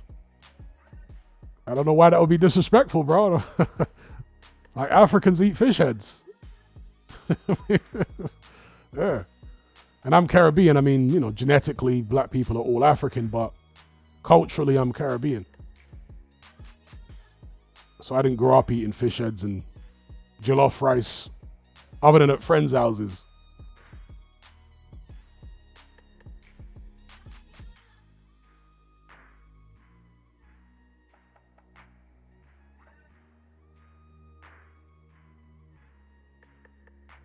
Wave says Billy Nelson is money hungry. Tunde would never accept yard fight in 24 hours while he's in Congo. That's true. That's true. I agree with Waved.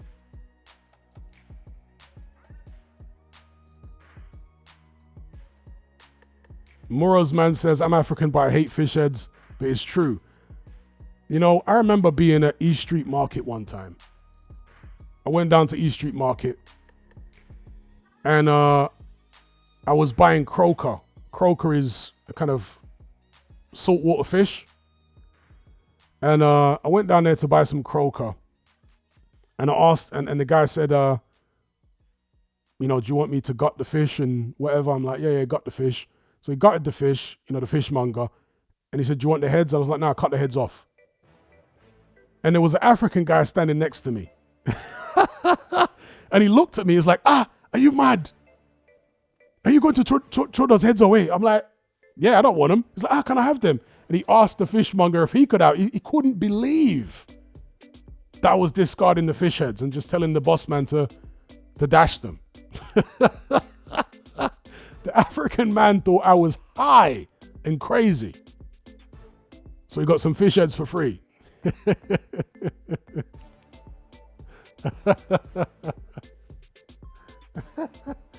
was like, bro, I ain't eating no fish head. It's all bony in that. And the meat that you do get from a fish head is like weird meat. Yeah? I don't like they eat the eyes and all that. But even the cheek meat from inside the fish head, you know, when you pull back the scales, the meat in there is like weird meat. It's not the same as the flesh on the body. So I'm not really a fan of fish head, you know.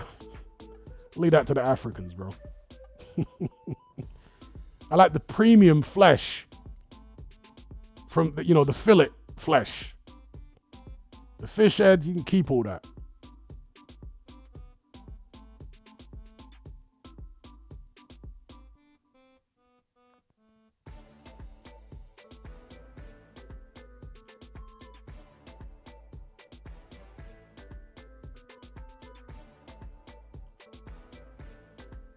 President Brush says the eyes are delicious. So you should be in I'm a Celebrity, Get Me Out of Here. You know, in the jungle, you're eating fish eyes and all that. Ugh. Have you seen that guy on Instagram called The Breaker?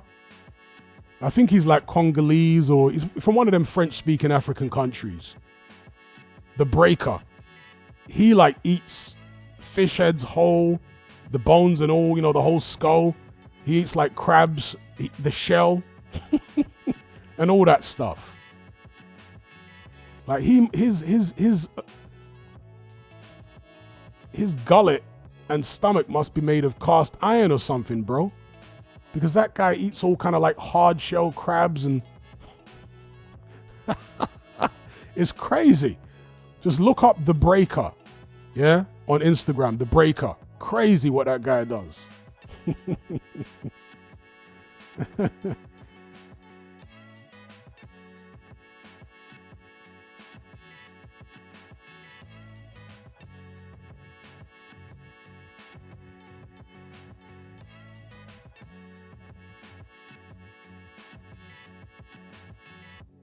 Afro Soul says this is normal in Africa. Yeah, well, the first time I saw him eat those crabs with the shell on, like literally hard crabs with, you know, crabs that have got like the spikes around the side of the shell. He was like eating all that.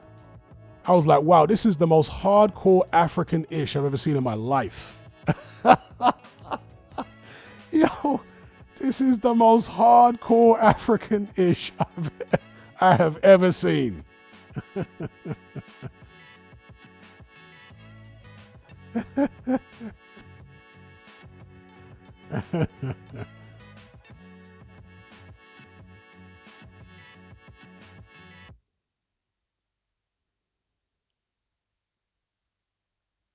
Yeah, see, Arco knows him. Says that guy eats cow and pig heads and whole bites, the snout like a Subway. Yeah, that's the guy, The Breaker. And his wife is looking at him all crazy when he's doing it. I remember he made a sandwich, right? He got this crab with the shell on, hard shell crab. He put it inside 2 slices of bread with a little bit of like mayonnaise or something. And then just started eating his hard shell crab. Like it was crisps. Crazy. Seth says you're talking about the IG guy. Yeah, the IG guy. The breaker.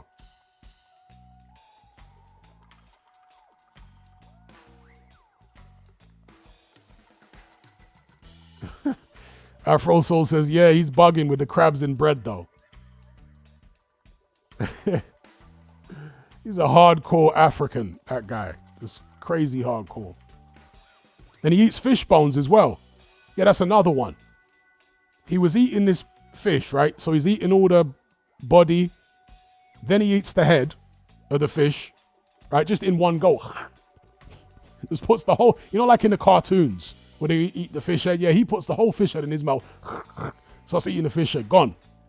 Then there's a load of bones. It's like quite a big fish carcass. Loads of spiky bones. He just puts that in his mouth, starts eating all the bones as well, like a cat. I was like, nah, man, this guy is all sorts of wrong.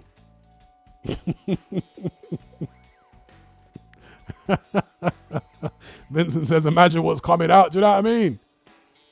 God, his insides must be shredded. In Circle says, those will be cartilage. Nah. I know the type of fish he's eating. It's not cartilage, it's bone. The only kind of fish that's mainly cartilage, the only fish with cartilage skeleton are sharks and rays. There might be a few other obscure fish that are not sharks and rays that have a cartilage skeleton. But the main ones are just sharks and rays. Their skeleton is cartilage. It's only their jaw that's bone. And I guess the teeth are enamel or whatever. But the vast majority of fish have got a bone skeleton. It's not cartilage. And this guy's just eating fish bones like it's nothing. A whole, like, can you imagine? I don't know.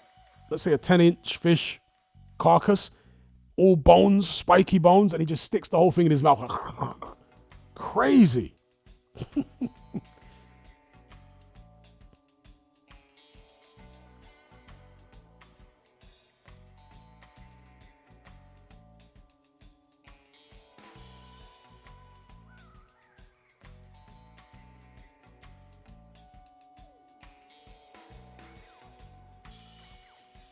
Black Dynamite says, seen him eat a snout one time. Yeah, he does that. He eats like, I saw him eat a whole chicken head with the beak on. Imagine, who the hell cooks chicken with the head on in the first place? That in itself is weird, right? That he's roasting chickens, but the chicken's got the head on, like he didn't tell the butcher to take the head off. So the chicken head is on. And once it's cooked, he just, rips the head off and then eats it whole with the beak on. Yeah, it's mad.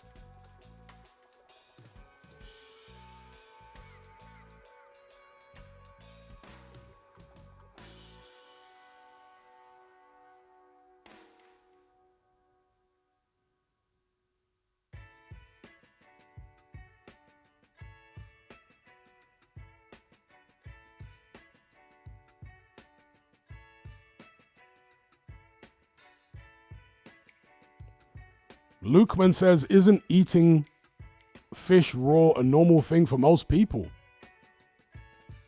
Nah. It's only really in Japan, right? Out there in the Far East where it's a common thing. I guess people who like sushi do it, but culturally it's something that's done in the Far East, raw fish. I mean, I guess people in the West eat.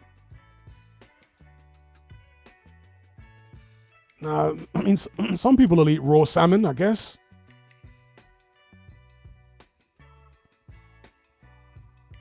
Shout out to President Brush for the super chat. He says, what are your thoughts on vegan versus keto? I've always been very skeptical about veganism. But it depends on what your objective is. If you want to be strong and physically robust, I don't think veganism is the way to go, bro. Just my opinion. But perhaps for general health, veganism might be better. I don't know. But in terms of if you're, if you want to be physically strong and physically robust, veganism is not the one. Keto, I think, is not necessarily something that is sustainable long term for most people. But I don't know, it's closer to what hunter-gatherers exist on. They don't eat that many carbs. Like hunter-gatherers, it's a high meat diet, high protein. They also eat things like bugs and, things like that. A lot of hunter-gatherers.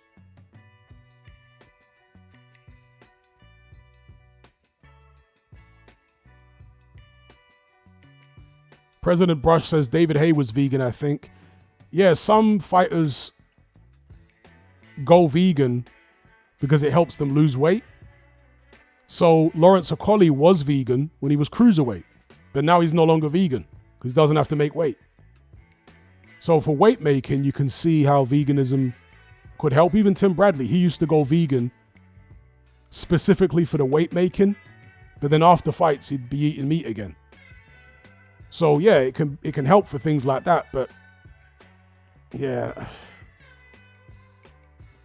As somebody said in the chat, I suspect you're going to be nutrient deficient going vegan.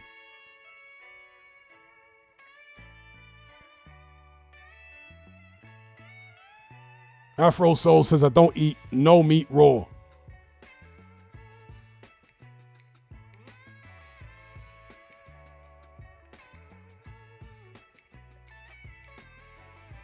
Artak says, Hatman, any truth to bodies being disposed of in pig farms in the UK?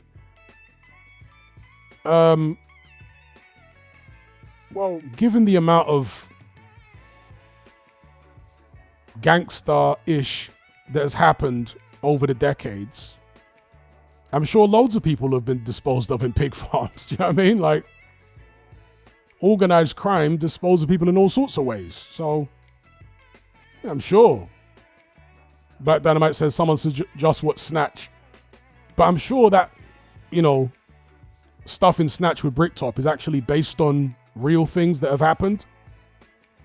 So yeah, I mean, gangsters dispose of you in all kind of ways,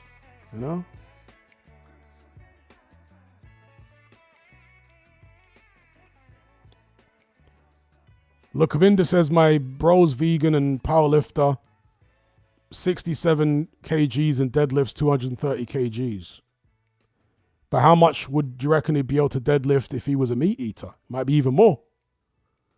And if you actually listen to experts in bodybuilding and powerlifting, which I'm definitely not, I've never been a weights man, but I have watched interviews and podcasts and stuff like that with people who are into weightlifting and bodybuilding and powerlifting and all that kind of stuff. And the vast majority of them will tell you that you can never be as strong on a vegan diet as you can be on a meat diet or an omnivorous diet. You can never be as strong. That's them saying that. You know what I mean? They're into all that type of stuff. And I would tend to think that they're right.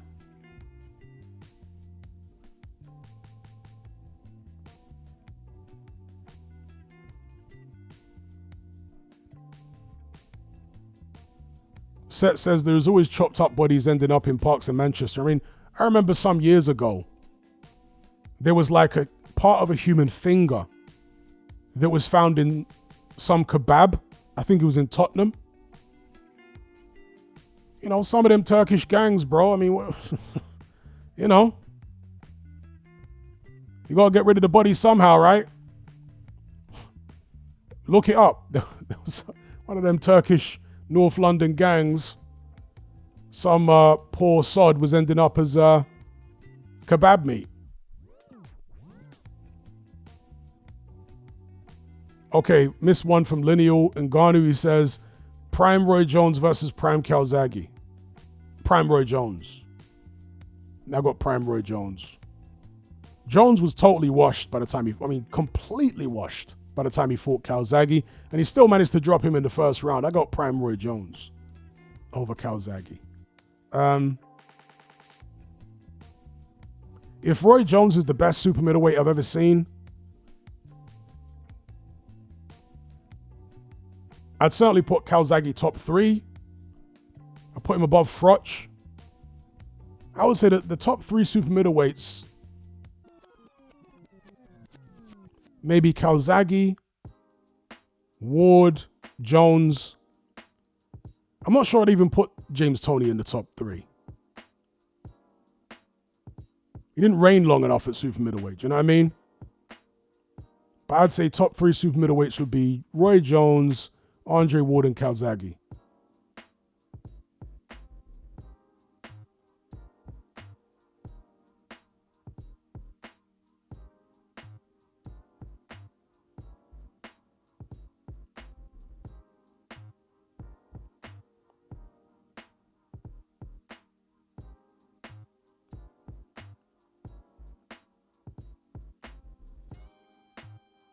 Black Dynamite says James Toney still living off that Nunn win. I mean, James Toney had some good wins, but not so much at super middleweight. Michael Nunn was at middleweight. That was at 160. That was his breakout win. He was kind of an unknown when he fought Michael Nunn and knocked him out. When he eventually stepped up to super middleweight, he really didn't beat anyone great. You know, he fluffed his lines against Roy Jones. Jones beat him out of sight easy. Toney might have won 1 round in the whole fight, if that. And who did James Toney fight at super middleweight? He fought Tim Littles. He fought Aram Barkley. I'm pretty sure that was at super middleweight. Roy Jones. Charles Williams. So he wasn't fighting great opposition. He wasn't beating great opposition at super middleweight. Barkley was pretty past it, you know, by the time James Toney fought him.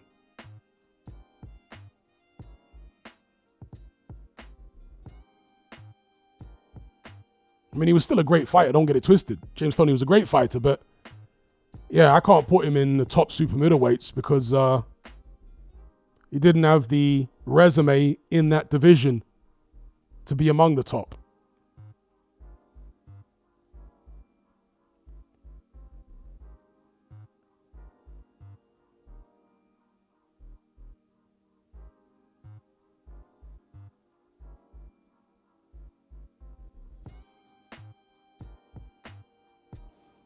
Andy Hall says, I don't like Calzaghe's resume if we're going off that.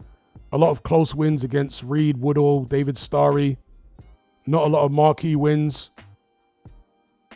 Well, towards the end of his super middleweight reign, there was quite a few. Mikkel Kessler in his prime. Beat him, right?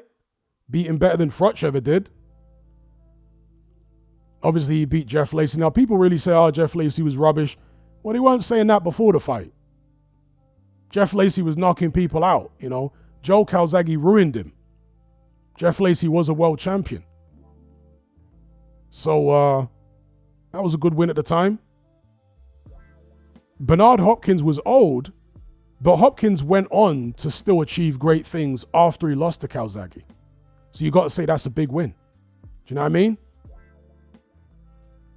It's not like Hopkins never achieved anything great. He went on to beat the likes of Pascal after he lost to Calzaghe. Do you know what I mean? Like, he had great wins after that Calzaghe fight.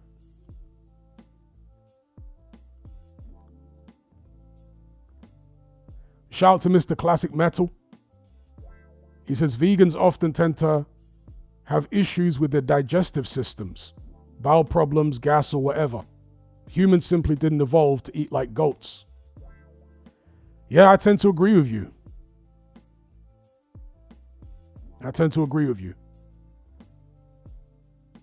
Shout out to Mr. Classic Metal.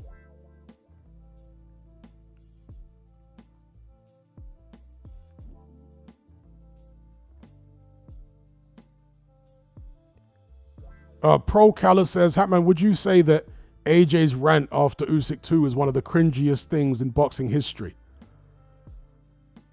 I would say it's one of the cringiest things in recent boxing history. Yeah. But I don't think it was as cringy as some of them I've seen. You know what I mean? It was cringy, but I've seen a lot worse things than that. I mean, Don Charles recently. Oh my gosh, I took cringe to another level.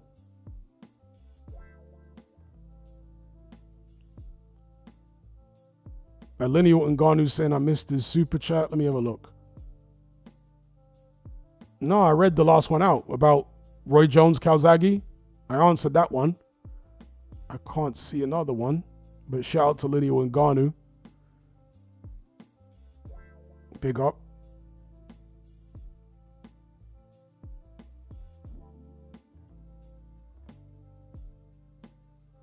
Yeah, Don Charles.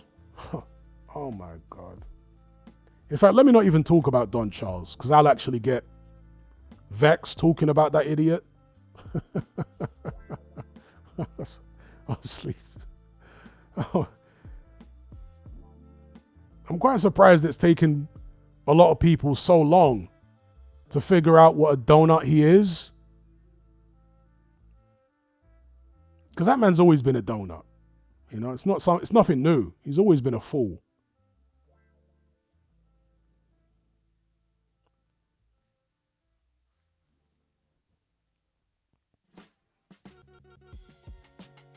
Let's talk about George Fox instead. Yeah, his son George Fox, the new John Fury, you know, he's pulling people's eyes out and, oh, you don't want to fight me, mate. I'll pull your eyes out.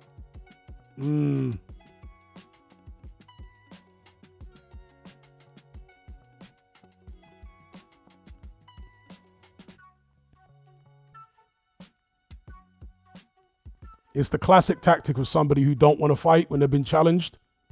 Oh, you don't want to fight me, mate. I'll pull your eyes out. You can just say no if you don't want to fight. You don't have to come up with all these, you know, silly threats. The man challenged you to a street fight. If you don't want to fight him, just say, nah, leave it. But instead, oh, no, you don't want to fight me. I'll blind you. Like, come on, man. Shout out to Sunil for the super chat. He says, I'll listen to this stream tomorrow morning while clocking in a long run. I wanted to commend you, my friend. You have a real channel, an excellent recollection of boxing history. Thank you for all you do. And thank you for the super chat.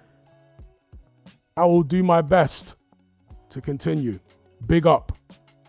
Much appreciated, sir.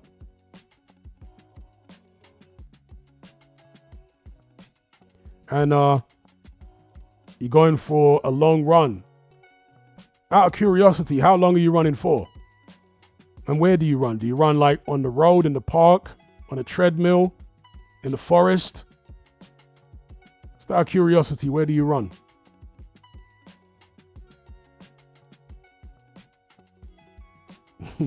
Chris Wood says Don Charles is a helmet. He definitely is. A big shiny one. Pause.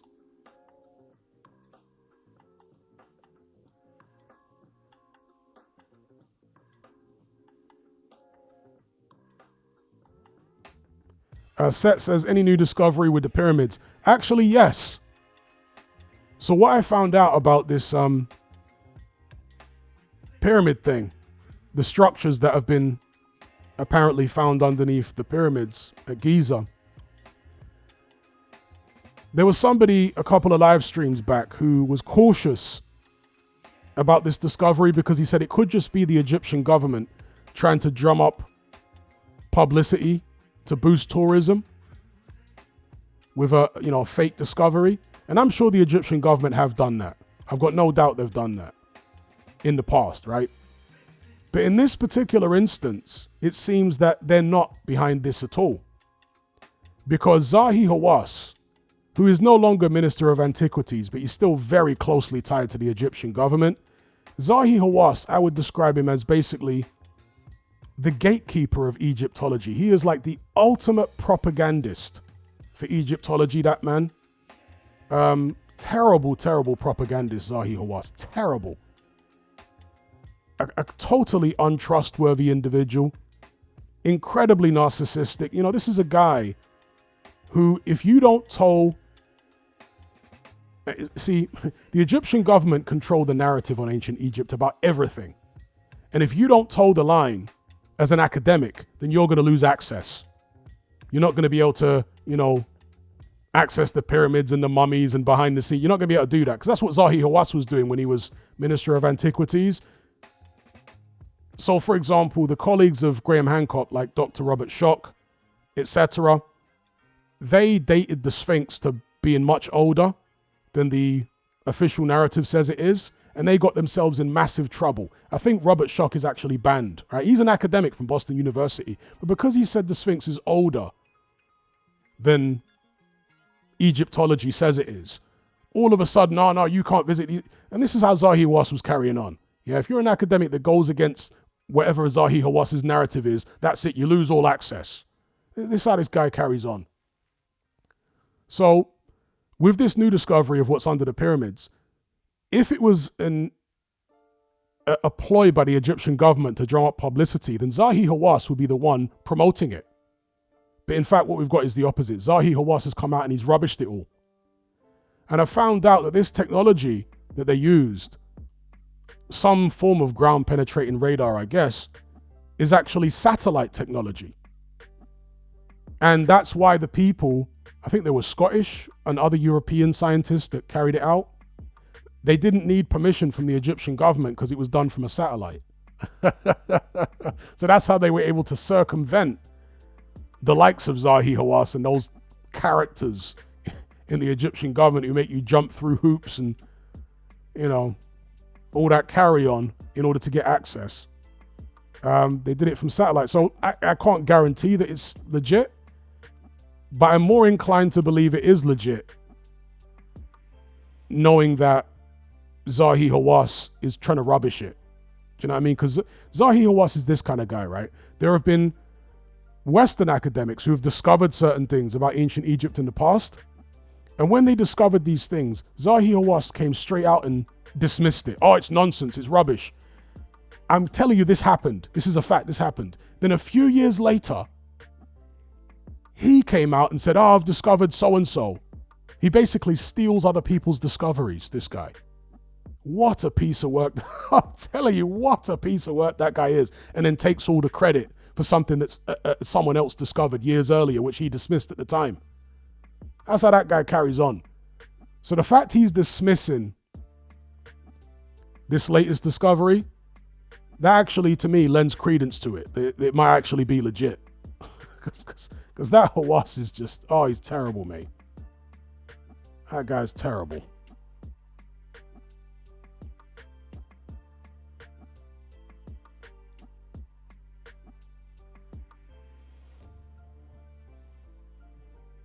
Zahi Hawass's attitude is, unless he discovered it, he doesn't want anyone getting any credit. He wants to be like the ultimate ancient Egypt guy. So if you discover something before he discovers it, he's going to bury it, suppress it, not let you take credit, and then he'll keep it on ice for a few years and act like he discovered it. That's how that guy carries on. Terrible.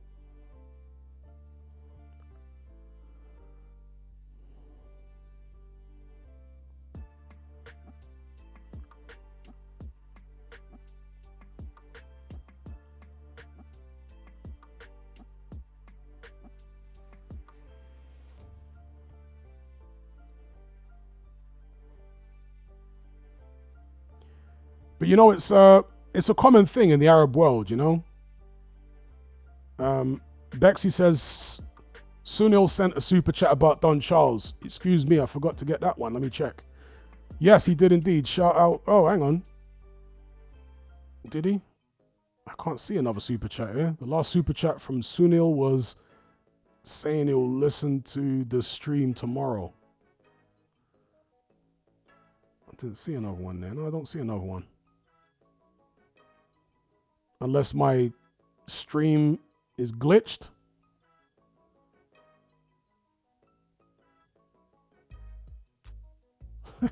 Somebody says Don Charles is an advisor to Hawass. Yeah, I could see that. But it's, that's how Arab governments tend to be. They have these type of characters like him. who are dictatorial and, just immature in their behavior, just megamaniacal in their behavior.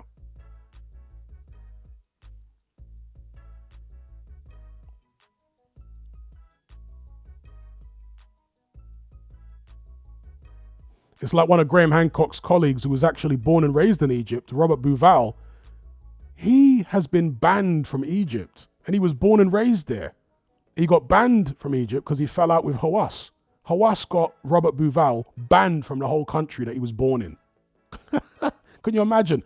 Robert Bouval, as far as I'm aware, has Egyptian citizenship. But because he had a disagreement with Zahi Hawass, the man got him banned from the whole damn country. He can't return to the country he was born and raised in because of Hawass. Madness.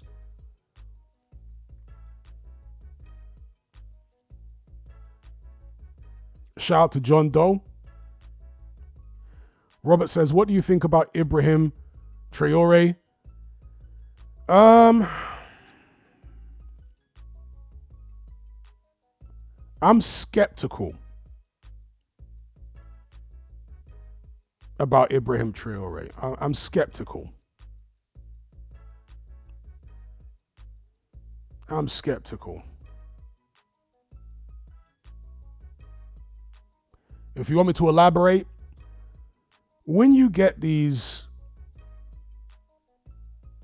anti-globalist, anti-establishment, anti-colonialist African leaders, the ones who are genuine, they don't last long. And the way that they are portrayed in the media,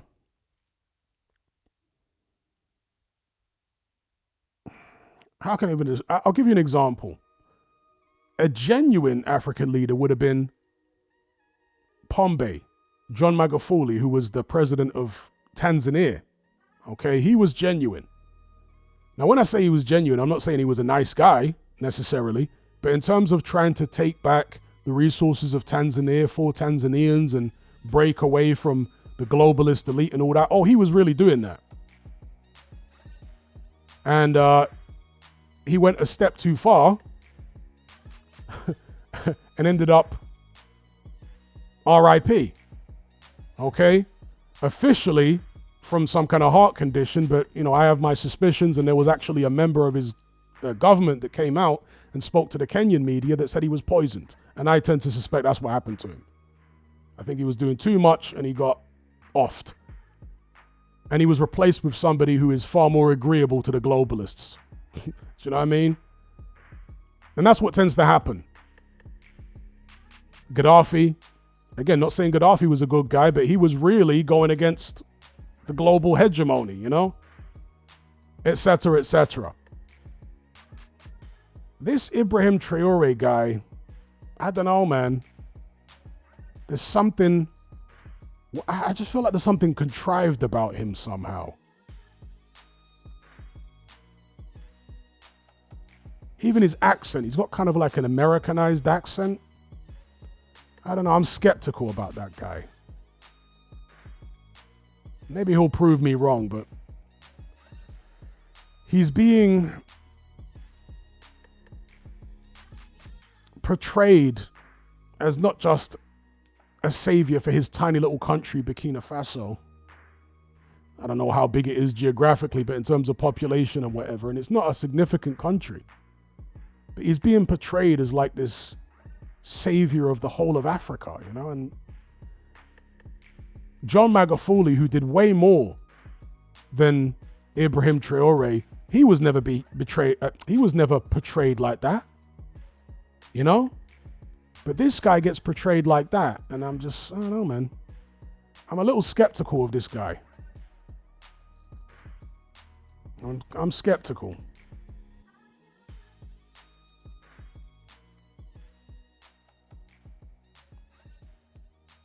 Shout out to EJ Boxing Live.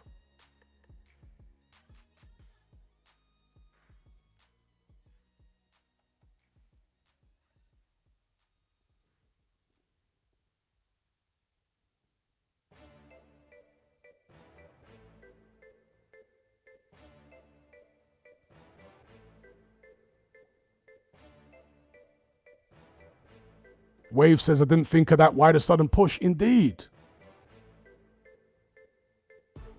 It's just something a bit, I'm not sure about that guy, you know. I'm not sure about that guy. It's like a little too good to be true. You know what I mean? Not sure about that guy. Jake says, Hatman, do you think Don projects his bitterness out in the media because deep down he knows he's not got the full reins on Daniel? The old man seems to have the first and last say with everything. That could be an aspect of it. But Don Charles has always been a melodramatic character. Don Charles is, what's the word I'm looking for? He's neurotic. Yeah, Don Charles is one of these people who makes mountains out of molehills. And it's a pathology with him. You know, he's just wired that way. He makes mountains out of molehills all the time. Kind of like John Fury. Everything's just overly dramatic and in his own mind, you know? Whether it's good or bad. For the good, it's overly dramatically good. And when it's bad, it's like apocalyptically bad in his mind. You know? So he's always been that silly kind of character, Don Charles. Neurotic. Just a total drama queen.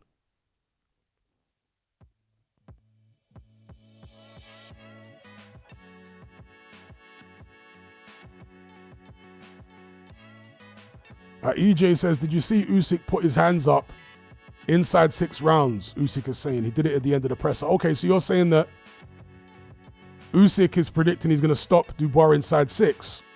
I didn't see that, but okay. We shall see.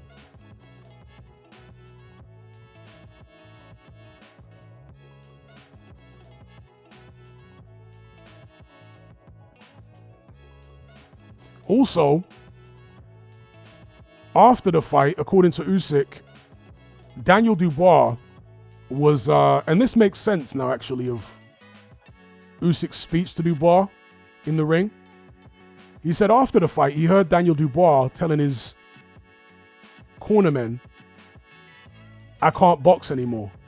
I'm not good enough at this. And that speaks to my theory that he had some type of like autistic breakdown in that fight. Because why would you lose that fight and all of a sudden say in the ring, I'm going to quit boxing, and like, what? Huh? It's not that deep, bro. You lost to the best fighter in the world. Do you know what I mean? Like, it's not that deep. You're still young. He was only, 25 at the time. It's not a retirement scenario, bro. But according to Usyk, Dubois was saying, yeah, I'm going to retire and this and that, and I'm no good at this. And that's what prompted Usyk to go over to him and say, stop all this talk. You're a great fighter. You can come back. You can become world champion. And he was basically giving him a pep talk. And again, persuading him to carry on boxing after that defeat. But Dubois, being the way he is, in the build up to this rematch, is saying that Usyk was basically was being condescending in the ring. Well, if he just heard that you want to retire, if he's heard you telling your trainers and everything that in the corner, then what do you expect? I mean, whatever. But yeah, Dubois is not the sharpest knife in the drawer, is he?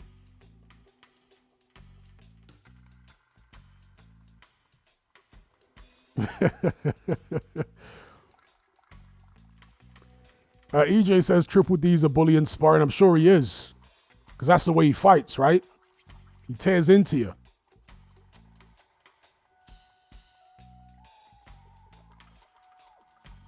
So I'm sure he spars that way too.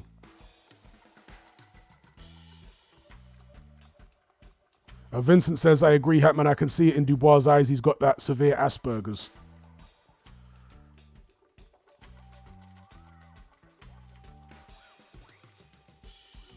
And that can be a blessing and a curse, you know?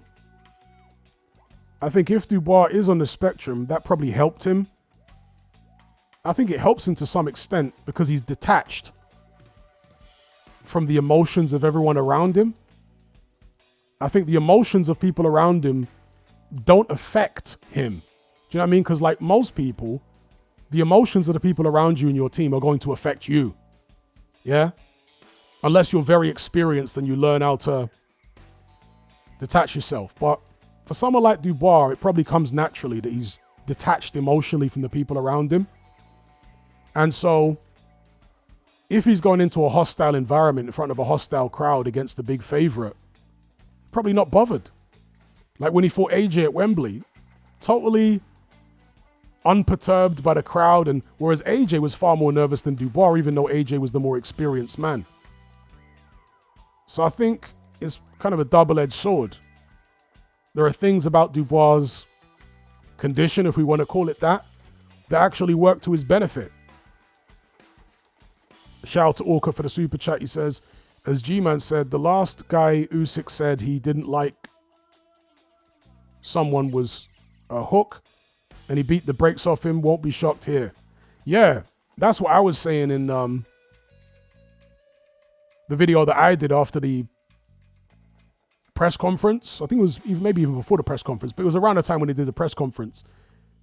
And I was saying that the only thing that can really defeat Usyk at this stage, or let me not say the only thing, but the things that could hasten Usyk's career at this stage, other than age and wear and tear, would be complacency.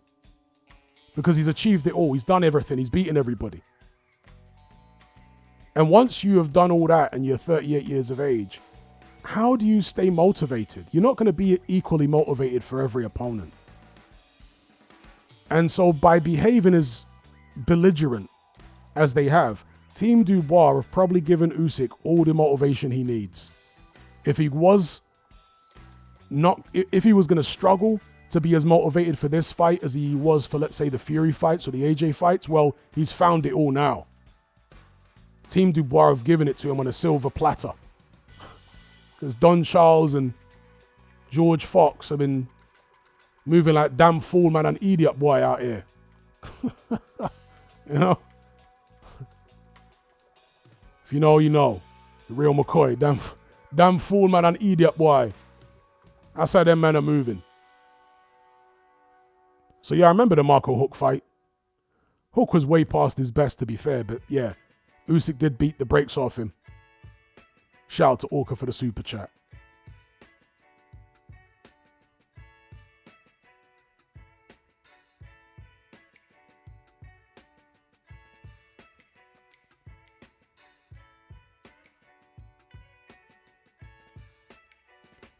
Encircled says, like in general, people with autism have larger issues with anxiety.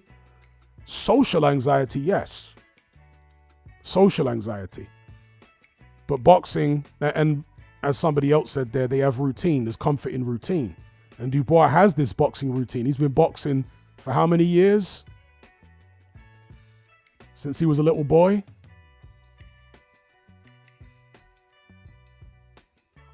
But I just think he is emotionally detached. And so many people on the spectrum are. They're emotionally detached. And I think that can help you in some cases. In boxing, I'm talking about. It can help you. Shout out to D-Man for the super chat. He says, what do you think of India hitting Pakistan with airstrikes? I got no idea, bro. I know very little about the politics between those two countries, other than those countries were created by the British Empire, right? The partitioning of India. And since that time, there's been this unfortunate beef between Pakistan, which is a Muslim country, and India, which is a multi-religious country, but mainly, I guess, Hinduism would be the main spiritual practice. And there's this ongoing beef between the countries for how long. But I am not in a position to be talking about specific cases of the airstrike. I don't know how all that started and why it's going on and so on and so forth. So I'm sorry I can't offer you a fuller answer than that, but I'm really not up to speed on the particulars of that conflict.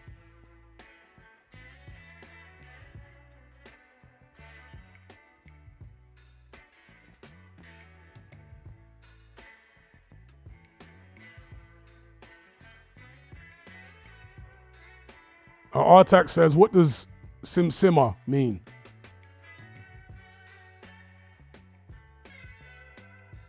It's the name of Beanie Man's brother.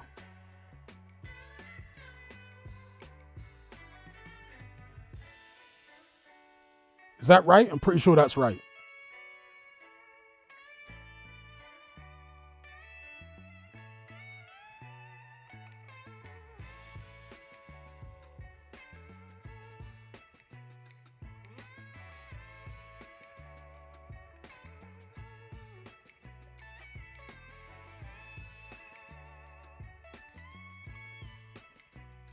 Kyle says, thoughts on Zimbabwe. I want to go to Zimbabwe. Zimbabwe's on my bucket list. I want to go to Great Zimbabwe. I want to go to the Matopo Hills. I half want to go to that mountain. What do they call it? The mountain that swallows people? Am I pushing my luck? I half want to go there too.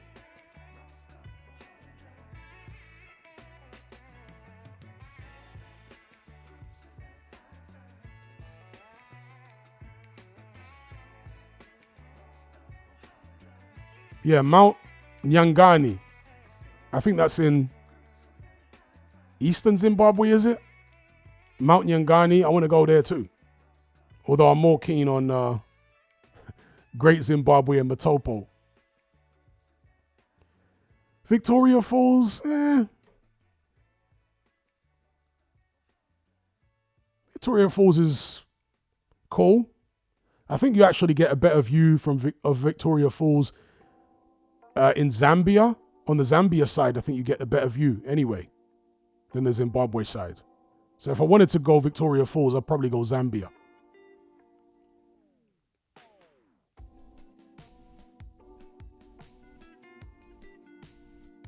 And Zambia is a bit more intact. A bit more intact than Zimbabwe, right? Not that Zambia is doing fantastically well economically, but it's doing a hell of a lot better than Zimbabwe. You know, Zimbabwe been struggling for a long time.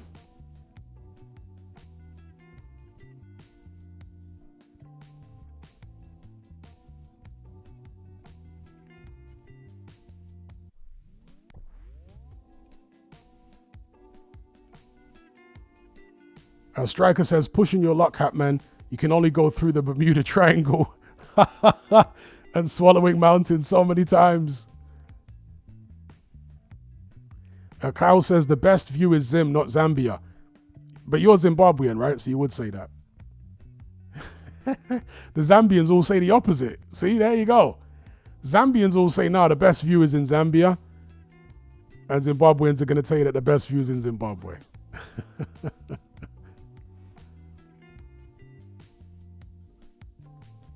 But I'm not that interested in going to Victoria Falls, to be honest. I'm more interested in Matopo Hills, which is just south of Bulawayo, and Great Zimbabwe.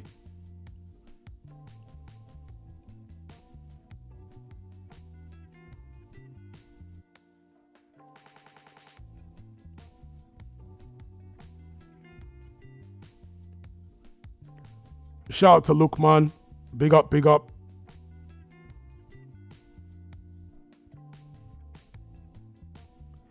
Andy Hall says, I get the feeling that Usyk sees Dubois as good but limited, irrespective of recent performances. Nothing that he hasn't dealt with before. Indeed. Well, he did deal with him before, right? So he's going to be confident.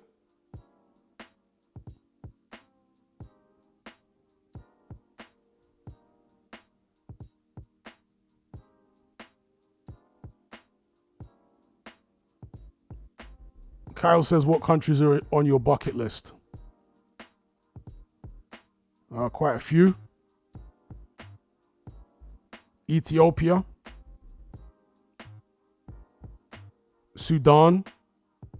Not so much South Sudan, but Sudan. Quote unquote North Sudan. Zimbabwe for sure. Tanzania.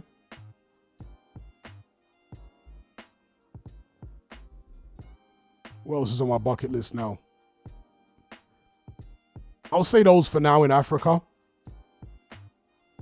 Further afield, I would say the Philippines. I'd like to go Philippines because they've got so many hundreds of islands and incredible beaches and crystal clear water and all that sort of stuff. It's basically what Thailand used to be like a few decades ago, minus the you know what. We don't need to talk about the weird stuff in Thailand, right? So yeah, the Philippines is less touristy, as I understand it. I ain't been to the Philippines yet, but as I understand it, it's less touristy than Thailand. I've never been attracted to Thailand because of how touristy it is these days. And also the funny ladyboy thing, and not just the fact that those people are there, but the fact that it attracts people who want to go and pay for the ladyboy thing. You know what I mean? It's like, it attracts people from around the world.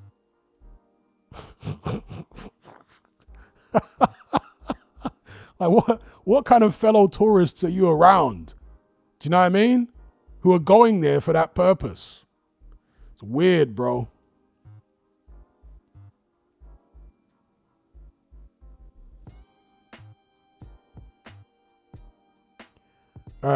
Didi says Ethiopians don't see themselves as Africans. That's not true. They do see themselves as Africans. They don't see themselves as quote unquote black. It's a difference. Because basically, you know, the concept of black generally refers to the Bantu phenotype, which is the most common black phenotype, is the Bantu phenotype.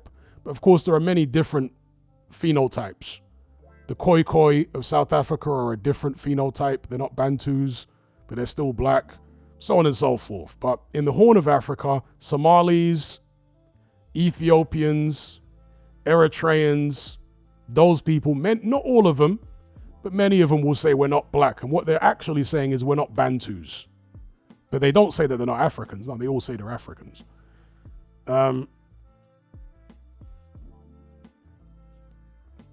Vincent says Madagascar is not really African. Madagascar is African. Yes, there's a lot of Indians and stuff like that there. There's like an Asian genetic mix, but Madagascar's black African primarily. It speaks some kind of weird French Creole type language out there. In fact, Madagascar is on my bucket list as well. I want to go to Madagascar and see those trees. What are those trees called? You know, the weird African trees that they have out there? Those trees with the extraordinary shape in Madagascar.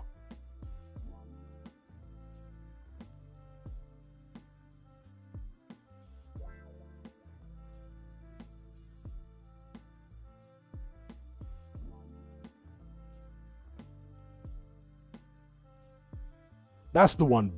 Baobab tree. Yeah, those baobab trees. Devin says, are Somalis sub-Saharan African genetically? Yes. But the Horn of Africa, you know, how you would class those people genetically is a complicated thing, because the latest genetic research, you guys can look this up, suggests that those phenotypes, the Somali phenotype, Ethiopian, the Horn of Africa phenotypes, those phenotypes actually predate the other races that exist outside of Africa. So, because previously people had assumed that Somalis and Ethiopians were the result of Africans mixing with Arabs, right? But if those phenotypes predate Arabs, the existence of Arabs, then what it means is that those Horn of Africa people moved out into Arabia and Asia and then became the Asians. And over time, they've mixed with their progeny.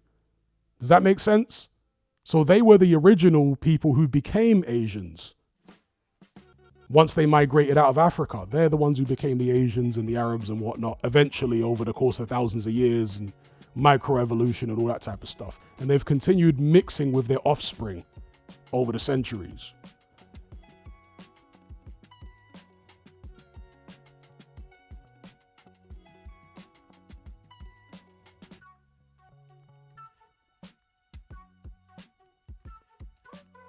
But, you know, in the conventional sense, if you look up genetic research on Ethiopians or Somalis, in the conventional way of classifying race, their genetic mix is something like 60% on average sub-Saharan African, 40% Middle Eastern.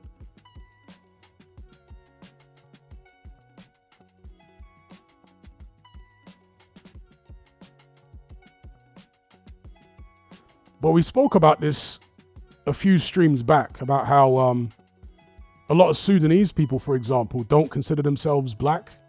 Sudanese people, many of them don't consider themselves Africans, right? They consider themselves Arabs.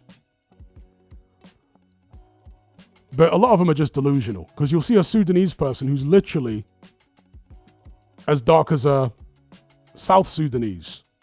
They look like a Nigerian. I mean, literally, some of them black Sudanese, and I'm talking about the ones who consider themselves Arabs, they're totally black. But they don't consider themselves black. They've got some kind of like racial identity disorder thing going on. And of course, when they go to the real home of the Arabs, the Arabian Peninsula, Arabs don't see them as their own. Arabs don't say, oh yeah, you Sudanese, you're an Arab too, just like me. They don't do that. They look at them and say, you're an African. So they've got some kind of like racial identity disorder going on there in Sudan with some of them people.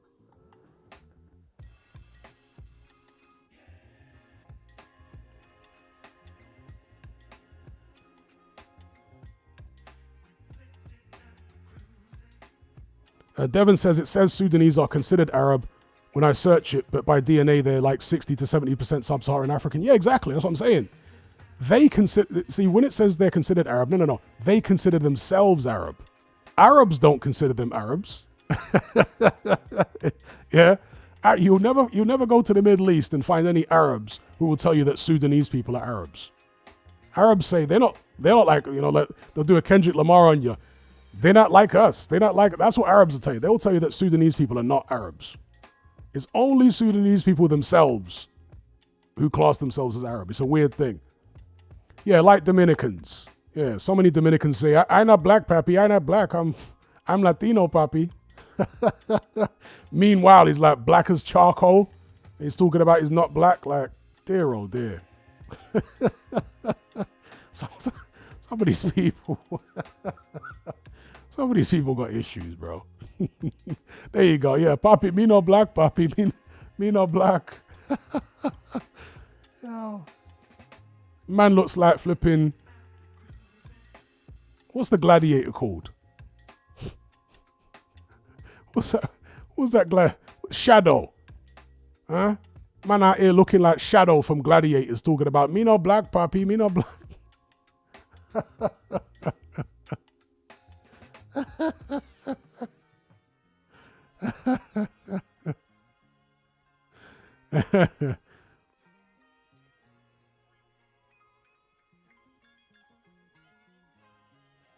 Yeah, who's that Dominican baseball player? Is it Sammy Sosa? Some black Dominican guy that bleached himself like Michael Jackson, like Vibes Cartel.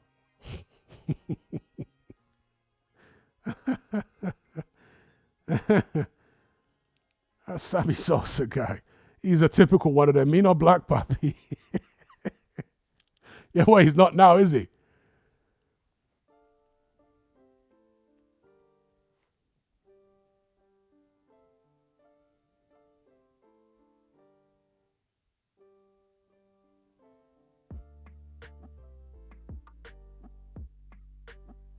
Grind says, Hatman, what's up with Jamaicans bleaching their skin? I don't know. It's a very weird thing. It's very ugly. It looks horrible. And I suspect it's part of the reason that Vybz Kartel has got Graves' disease. I don't think it's just because of the unsanitary conditions inside his prison cell that he was in for so many years in Jamaica. I'm sure that's part of it. But I strongly suspect that the skin bleaching is largely responsible for his Graves' disease.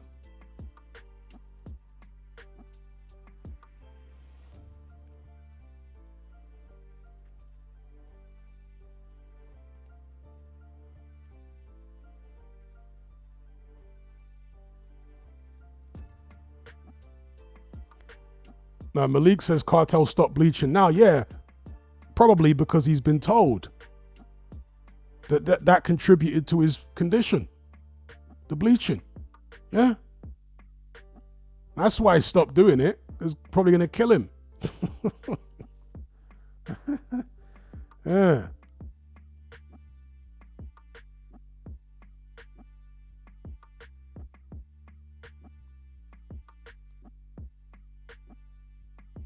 But yeah, Yardies have always been off key with that bleaching stuff, man.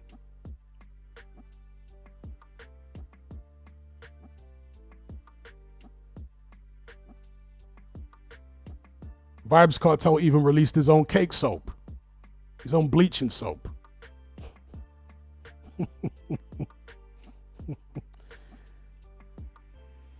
Black Dynamite says Africa too. Well, yeah, certain countries in Africa do it more than others.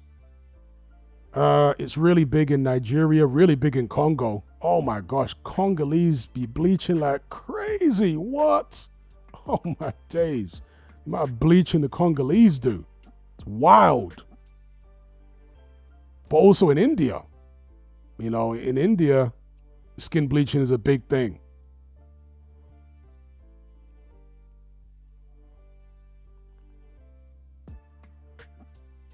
Moro's man says Congo, they bleach like, Congo bleach like mad. Oh my gosh. I would say in Africa, the place where they bleach the least, I would have thought would be South Africa. And I say that because black South Africans are naturally more fair-skinned than most other Africans, so why would they bleach? Although I've heard that even in Ethiopia, they bleach a lot. And I'm like, Most Ethiopians are like damn near mixed race complexion. And they're bleaching? I don't know, weird. But then again, a lot of Indians are, compared to black people, relatively light-skinned, and so many of them are bleaching. Yeah.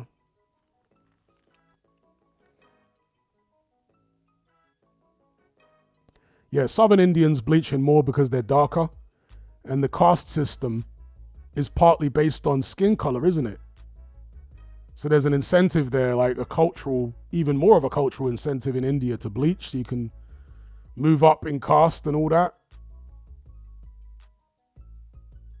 Robert Wilson says some people in Southern Africa have very light skin. Yeah, the indigenous people of Southern Africa have all got light skin. The Khoi were the original, the Khoi and the San people were the original indigenous inhabitants of Southern Africa, and they're much lighter than other Africans. And over the past few centuries, they've mixed with Bantu people that have come down from Central Africa. But you still see a lot of the phenotypical traits of the indigenous Southern Africans, you know, the kind of Chinese looking eyes, lighter skin, round faces, and all that type of stuff, and short stature.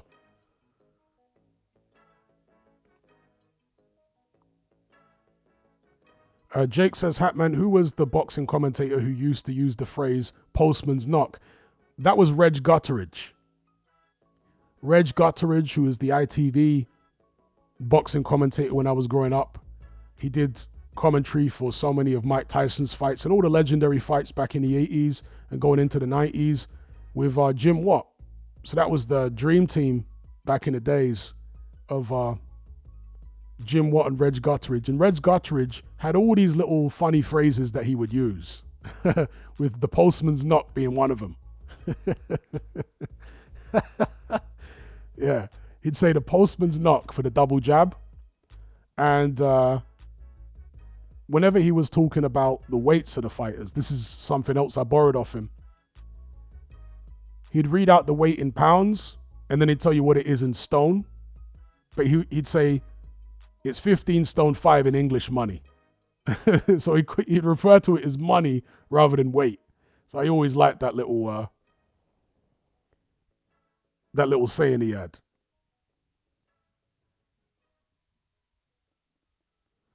Vincent says, Southern Indians are darker than anybody in Africa, I feel like. Yeah, I seriously doubt it. The darkest people in the world are Nilotic people. They are people from like the South Sudan, northern Uganda area, right around there. Some of them, I mean, there are Nilotic people all over East Africa, but they're most densely concentrated in southern Sudan and northern Uganda, that area. And Nilotic people are unbelievably dark. Like literally so dark that they damn near look blue. Like some Nilotic people are so dark that when other black people see them, they're like, damn. You be turning your head round like, damn, that person's dark.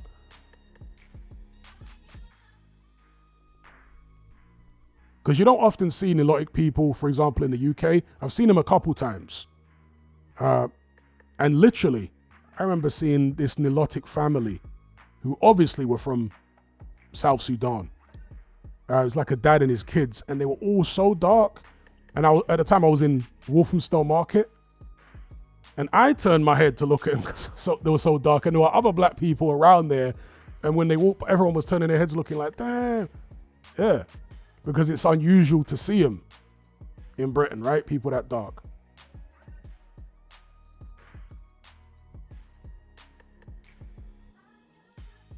Island Grill says the darkest people I've seen have been from Senegal. Yeah, Senegal's got some dark people too, but Nilotic people are the darkest. They're just crazy dark.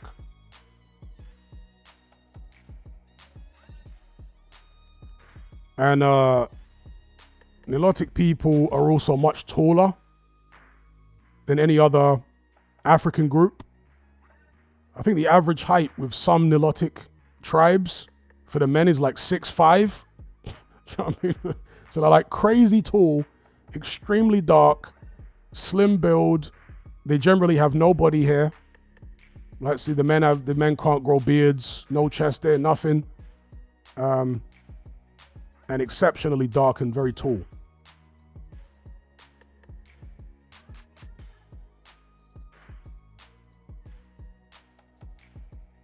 Robert Wilson says there was a supermodel.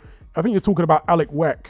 And I think, yeah, she's Nilotic. Alec Weck is Nilotic. I'm pretty sure she's from Sudan. Yeah, she's Nilotic.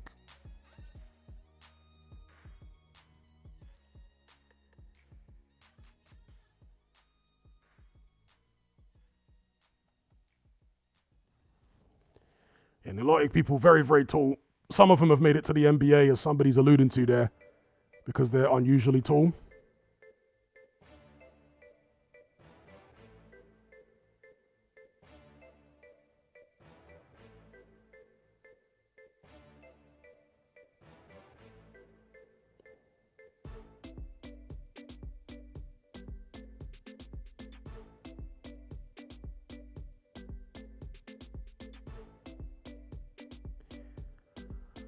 I mean, beauty is in the eye of the beholder. I personally don't find Alec Weck attractive, but, you know.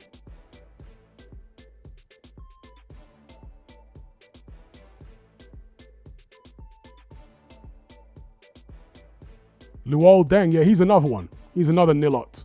That's right, another Nilotic person that was in the NBA or whatever. People are mad tall.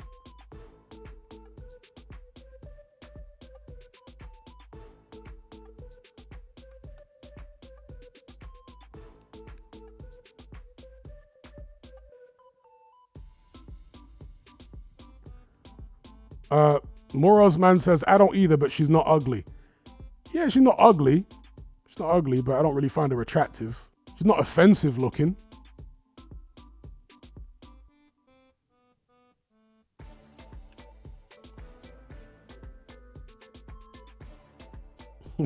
That's a crazy way to describe an ugly person, isn't it? Offensive looking. There's some people that literally offend my eyes. It's like an assault on the eyes, certain people.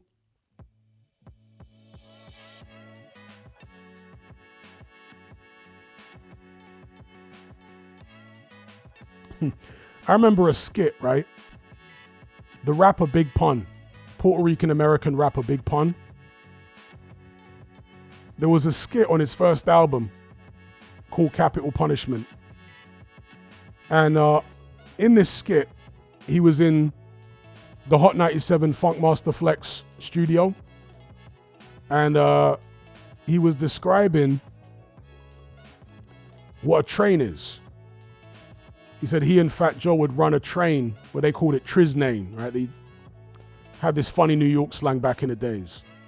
And he was explaining to Funk Flex what running a train means. I'm sure most of you guys can figure out what running a train means if you don't already know.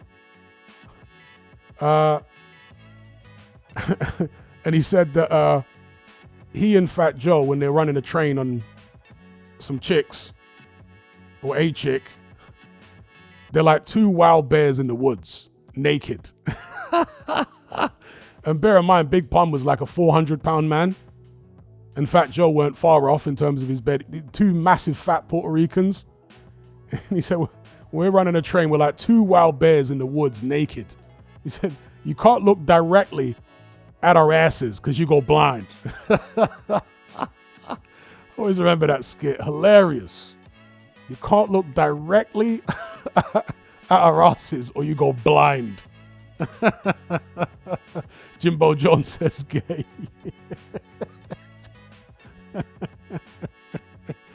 Yo, that skit was elite comedy.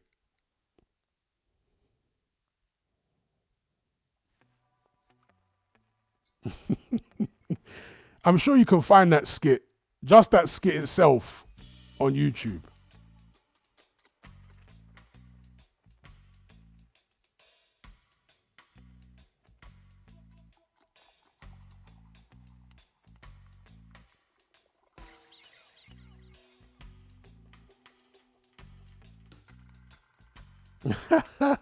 Vincent says, I can't imagine Joe and Pun running a train on a girl without accidentally killing them.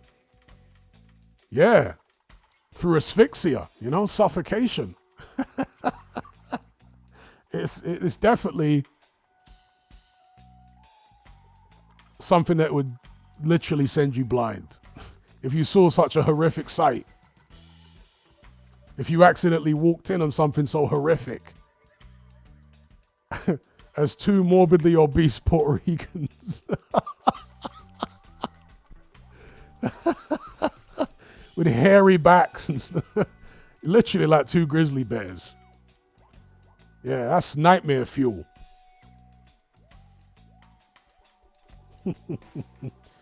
Literally nightmare fuel.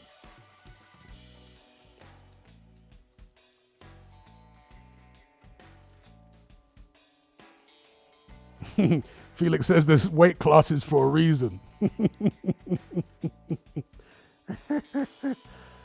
Oh my gosh. See, that's a whole fact, Vincent. Pun was built like Jabba the Hutt from Star Wars. It's a whole fact. By the time Big Pun died, he weighed 700 pounds. The guy was only like 5'10".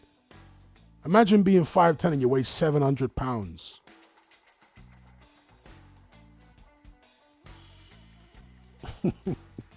So yeah, a 700-pound hairy Puerto Rican.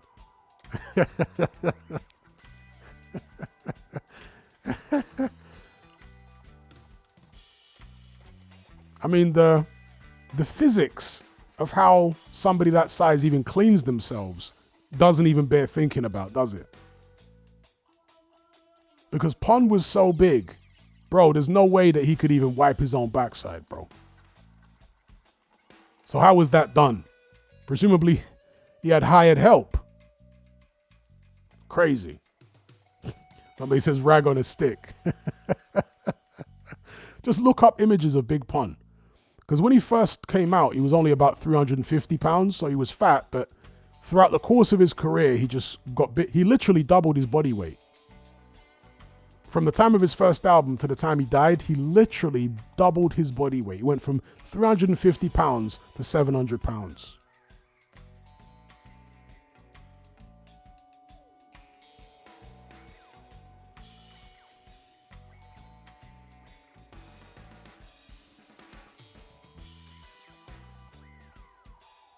It's a madness.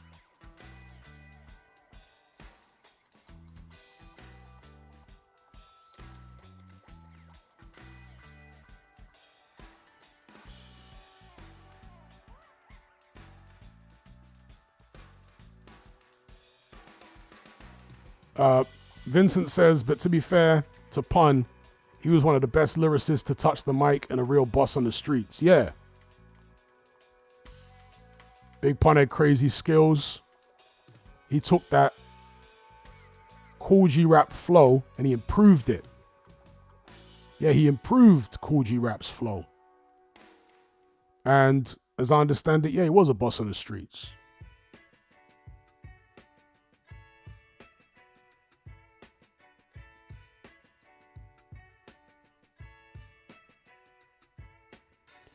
And Circle says, surely there has to be a point where you stop. You would think so.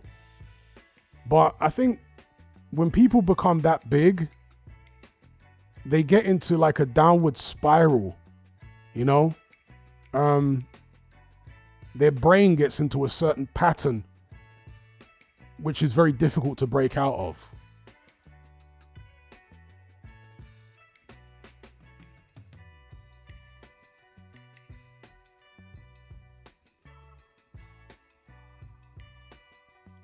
And also, I remember Big Pun saying that people loved him for being fat.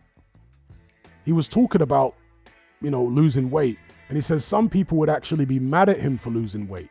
I would say that those people probably wanted him dead. There are such things as feeders, to keep someone fat so that the person won't leave them. But I don't know who Big Pun was referring to specifically when he said that certain people would be mad at him if he lost the weight. But I suspect he might have had nefarious individuals around him who wanted him to stay fat and keep eating. So maybe they could, get their hands on his assets and money. Maybe certain dodgy family members or God knows what. Yeah, shout out to Maya Murray, says Big Pun was very skilled. His flow and wordplay was serious. Yeah, Pun was a problem. He was a problem.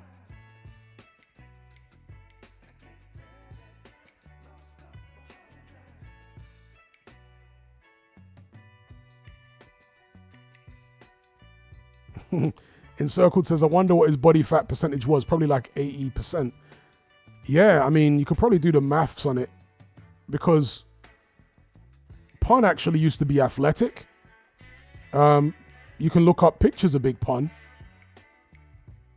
where he was playing basketball and stuff like that, before he became a big rapper and everything. And he was athletic. He was like 5'10", and in the pictures, he looked like he weighed maybe 200 pounds. So, yeah, it's not far off. If you're 200 pounds lean and you end up weighing 700 pounds, yeah, man was literally 80% body fat or something close to that. Crazy, right? Jimbo Jones says, how much do you think Big Johnny Fisher weighs? He's getting up there, isn't he? Mark says, my man was a walking Baalbek stone. Or to quote a line from Jadakiss, where he said, when my coat come in, they got to use the scale that they weigh the whales with. Well, they're going to have to use the scale that they weigh the whales with to weigh Johnny Fisher Sr. Good God, man. Shout out to Michael Schiller, Inverness in the house.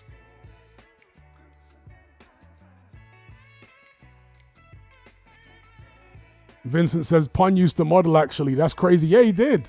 He did. He used to model. He used to play ball. And he actually used to box semi-professionally as well. Big Pun used to box semi-pro when he was young. He was athletic. Yeah.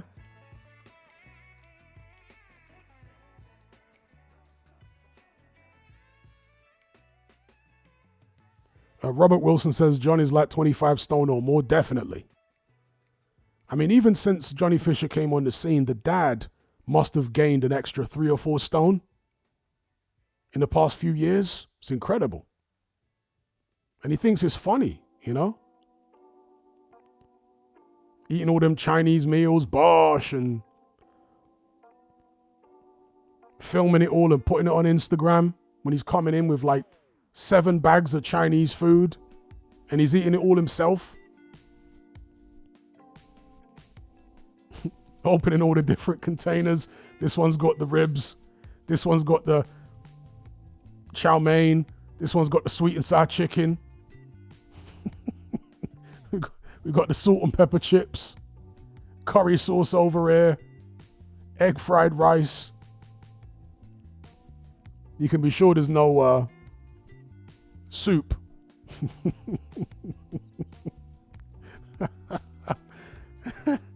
He's not getting the Chinese wonton soup and all that, is he? He's getting the heaviest food that they've got.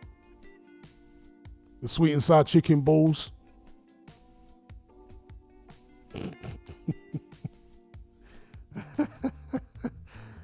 Oh dear.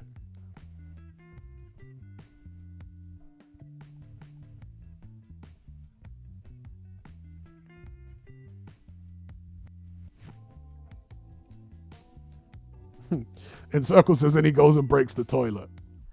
Yeah, it's mad. Robert Wilson says the local Chinese guy loves him. He definitely does. And if we want to get conspiratorial, right? Isn't it interesting the way that you very rarely, I mean, I know there are fat Chinese people, but whenever you go into a Chinese takeaway, the people serving you the food are usually in shape. Especially the ones who are actually born in China. You know, the ones that don't speak good English, the parents that run the place. They're always like svelte and in shape. And they're selling you food that's going to make you enormous. Isn't it funny how that works? Because they don't eat the stuff that they're selling you. Chinese people don't eat that stuff. Yeah? If ever you've seen a Chinese person in a Chinese buffet, all they eat is soup. I've observed them. I've been to certain Chinese buffets and I always watch what the Chinese people are eating. All they eat is the soup. You never see them eating big plates of sweet and sour chicken and, and all that stuff. They don't eat any of that stuff.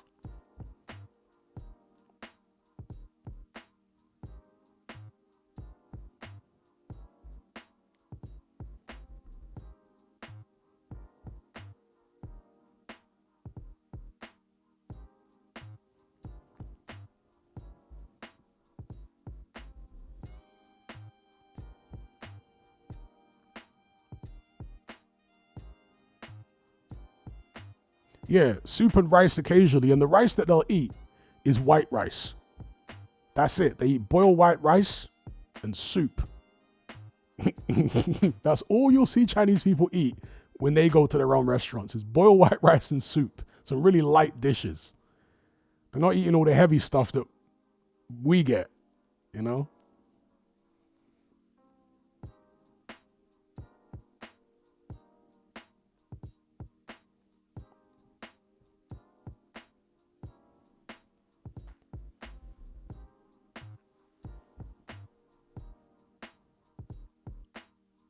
And also, another thing I noticed about Chinese restaurants over the years, right? When I was growing up, our favorite Chinese restaurant was run by a husband and wife couple, as so many of them are.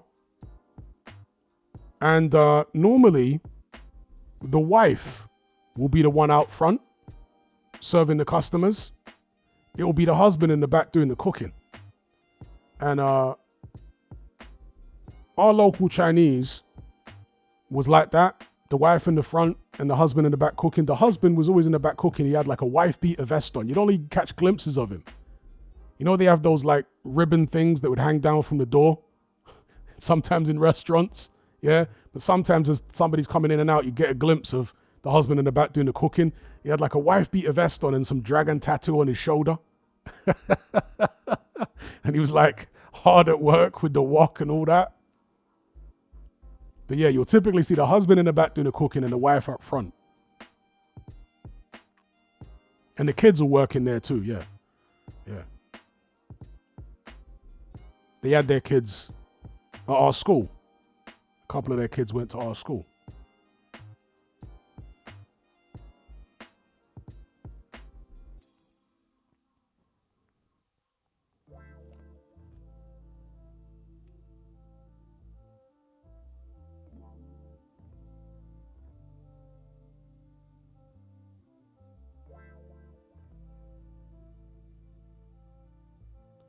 Artax says noodles in soup. Yeah, noodles in soup is standard, right?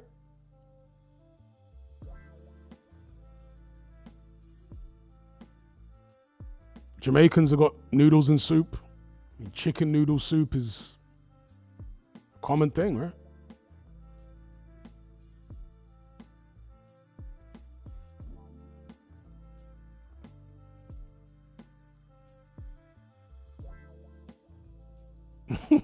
Encircled says, the moment I witnessed Johnny and his dad have a bosh off on Talk Sport, I kind of lost all faith in humanity.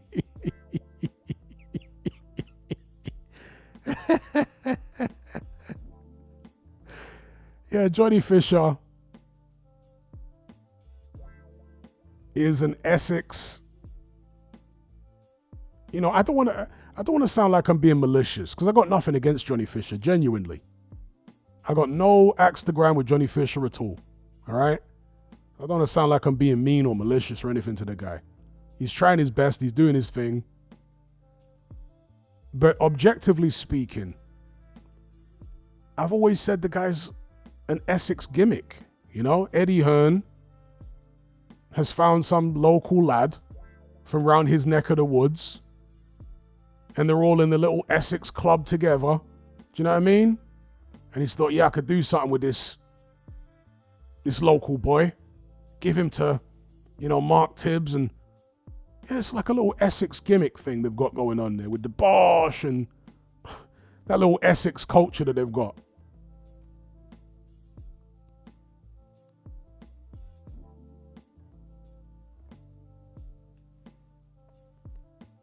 Shout out to Grizz for the super chat. He says, Hatman, what do you think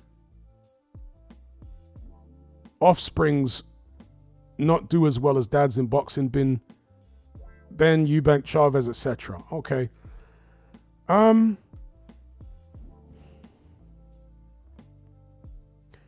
In order to become a world level fighter, there basically has to be a perfect storm. It has to be the perfect combination of genetics, mindset, environment, and to some extent necessity, and also opportunity, right? So there has to be a perfect storm for somebody to become a top level fighter. And an example of this is the fact that Chris Eubank Sr., right, had two brothers who were also boxers, but they were never any good. So it isn't just a matter of why don't the sons of great boxers become as great as the dads. It's often the case that even the brothers don't turn out to be anything. So I don't think that you're necessarily condemned to be no good just because you're the son of a great boxer. Yeah. Even if you're the brother or the cousin or whoever else. Because becoming a great fighter, like I say, requires a perfect storm. And the odds are the son of a great fighter is not going to be that perfect storm. So that's what I would say about it. I mean, even Tommy Hearns' son was a professional fighter and he was rubbish too. In fact, he was so rubbish, I'm sure a lot of people forgot that Tommy Hearns even had a son that boxed. Yeah, Tommy Hearns' son was rubbish too.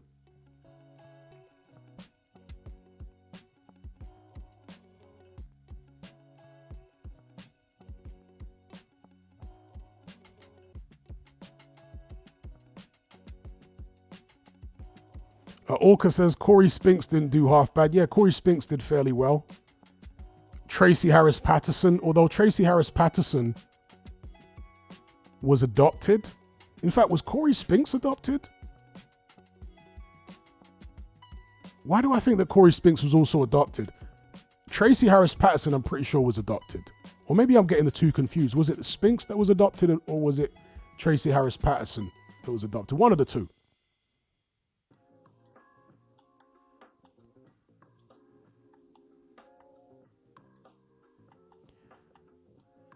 Someone says Marvin Fraser. It was Marvis Fraser. Yeah, Marvis Fraser, never even close to being as good as his dad.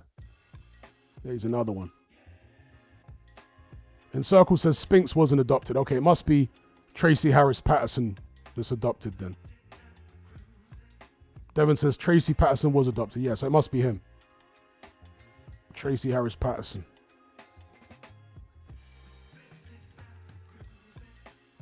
Encircled says, to be fair, Marvis's career was awfully managed.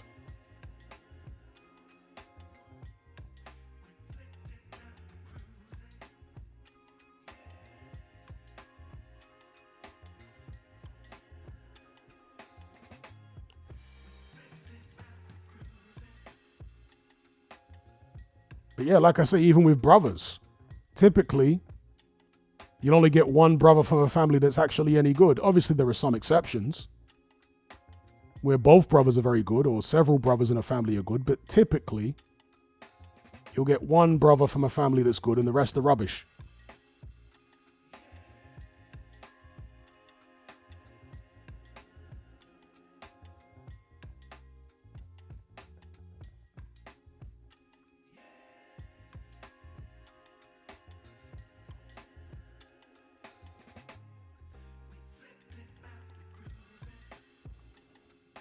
Yeah, so it's not necessarily that the son is going to be rubbish if the dad also boxed. It's the likelihood that you get consecutive good fighters from one generation to the next in the same family. The likelihood is, well, it's very unlikely, isn't it? Because being a great fighter is a very rare thing. So for the dad to be great, statistically, you're thinking, well, it's unlikely you're going to get the perfect storm with the son so for him to be great too. Do you know what I mean? You're unlikely to get great fighters one generation after the next in one family, no matter how much you train them from young.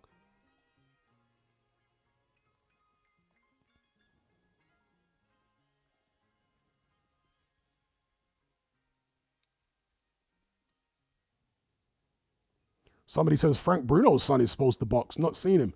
Yeah, me neither. George Foreman, one of his sons was boxing as well. I think he's giving it up though.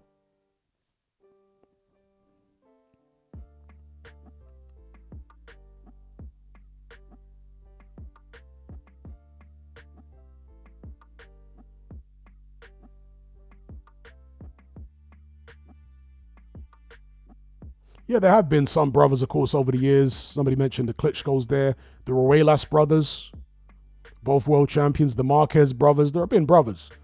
But many, many, many great fighters out there have got brothers, and their brothers are rubbish. You know, I mean, Canelo's brothers. They box, but they're no good, are they? You know? Canelo's brothers are no good. I mean, if we say that Conor Benn is a decent level fighter, what about Harley Benn? I mean, he's awful.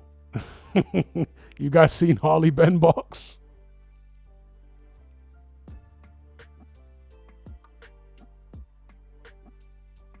Marcellus Wilder, yeah, useless. Somebody asked who's got the worst chin in the history of boxing. Marcellus Wilder might be a contender for that. Jimbo Jones says, I haven't seen Harley fight, just his box rec. I'm pretty sure some of his fights are on YouTube. And you'll be amazed at how bad he is. Yep, somebody mentioned Muhammad Ali's brother was rubbish too. That's right.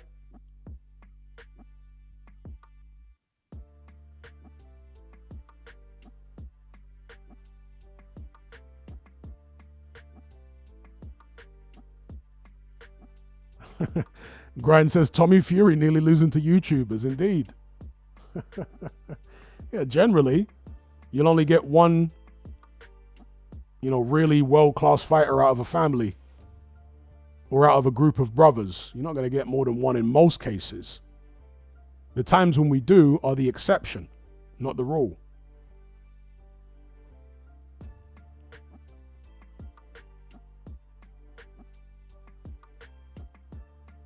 You had the Norris brothers. They were both good. Terry Norris and Orlin Norris are both world champions. So Terry Norris was 154-pound champion. Orlin Norris was cruiserweight champion. They were so different physically, kind of like me and my brothers, because I'm like way bigger than my brothers. Same parents and everything, but I'm like way bigger than they are. And that's what Orlin Norris was like compared to Terry. Like Orlin Norris was probably, 6 feet tall. Probably walked around 220, 230 pounds. And like Terry Norris was about 5'8", 5'7". Probably walked around about 170 pounds or something.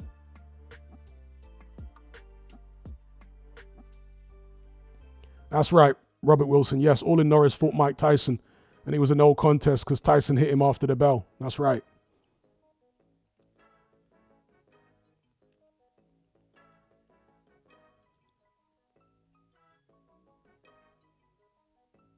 Orca says less said about Hagler's half-brother. I swear Sugar Ray Leonard... Did Sugar Ray Leonard have a brother that boxed as well? Or am I misremembering?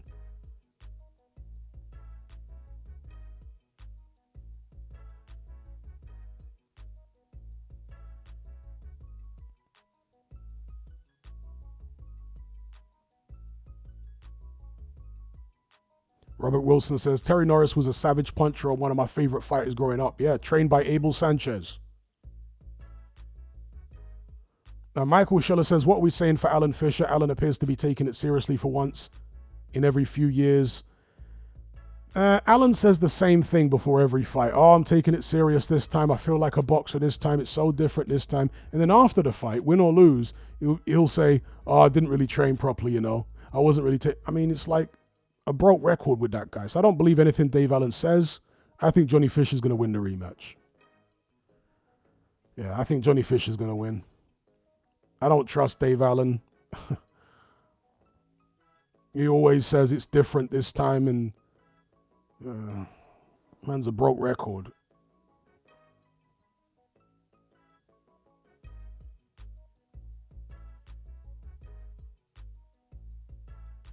And Dave Allen is so crude. I don't think Johnny Fisher really has to change that much to beat him. Obviously he got the official result last time, but beat him in the eyes of the public. I don't think Johnny Fisher has to make that many adjustments. What I will say though is Dave Allen's pressure was making Johnny Fisher anxious. And I guess that could also be the case this time. I just feel like a few minor tweaks and just not throwing so many shots, because he just threw too many punches in the early rounds, Johnny Fisher. Far too many punches, wasting shots, and got himself tired. And that's what allowed Dave Allen to get close enough to start clipping him.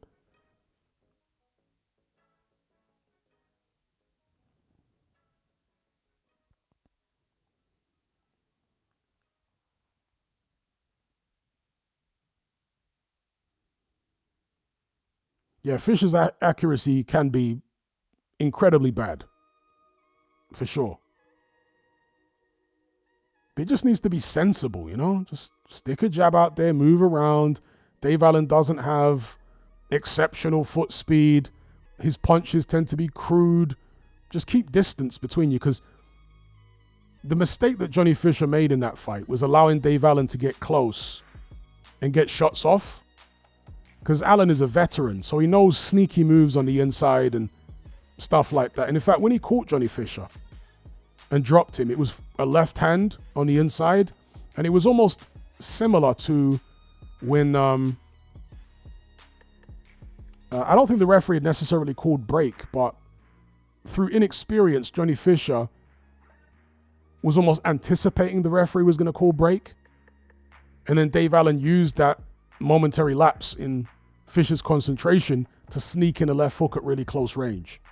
You know, when he was almost like in a clinch posture, if that makes sense. Similar to the Adelaide TKV thing, or even the Wardley Adelaide thing. That type of scenario. And yeah, he hooked off on him, caught him with a left, and Johnny was hurt. I think Johnny was already tired by that point though, because of all the pressure from Dave Allen and just throwing far too many punches.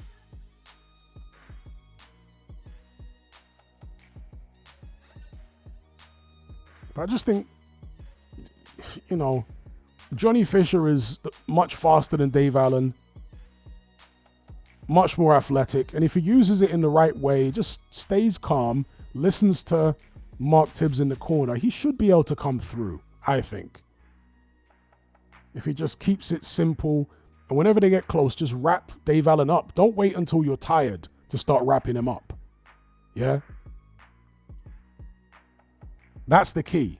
See, Fisher only really started tying Dave Allen up when he got knackered. No, the idea is you start wrapping a guy up before you get knackered. That helps you stop getting tired so quick.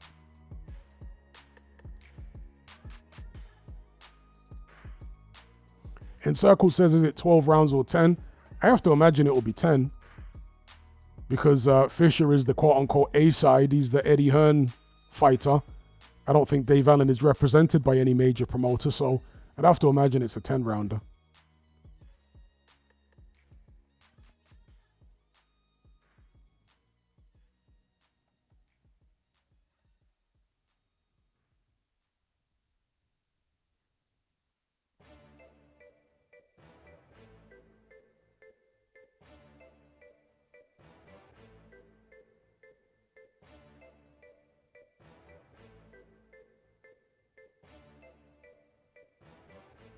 In fact, I can look it up now. Let me see.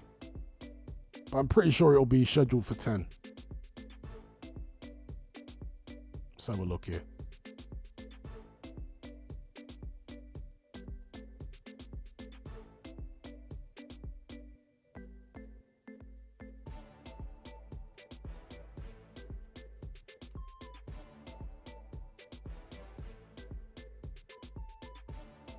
Okay, BoxRec don't yet have the number of rounds on there. It's kind of annoying when they do that, because they would surely know by now. So it doesn't yet say the number of rounds on BoxRec, but I'd be surprised if it's 12. Very surprised. I'm expecting it to be 10. It's a Matchroom show, and, you know, yeah, I reckon it'll be 10.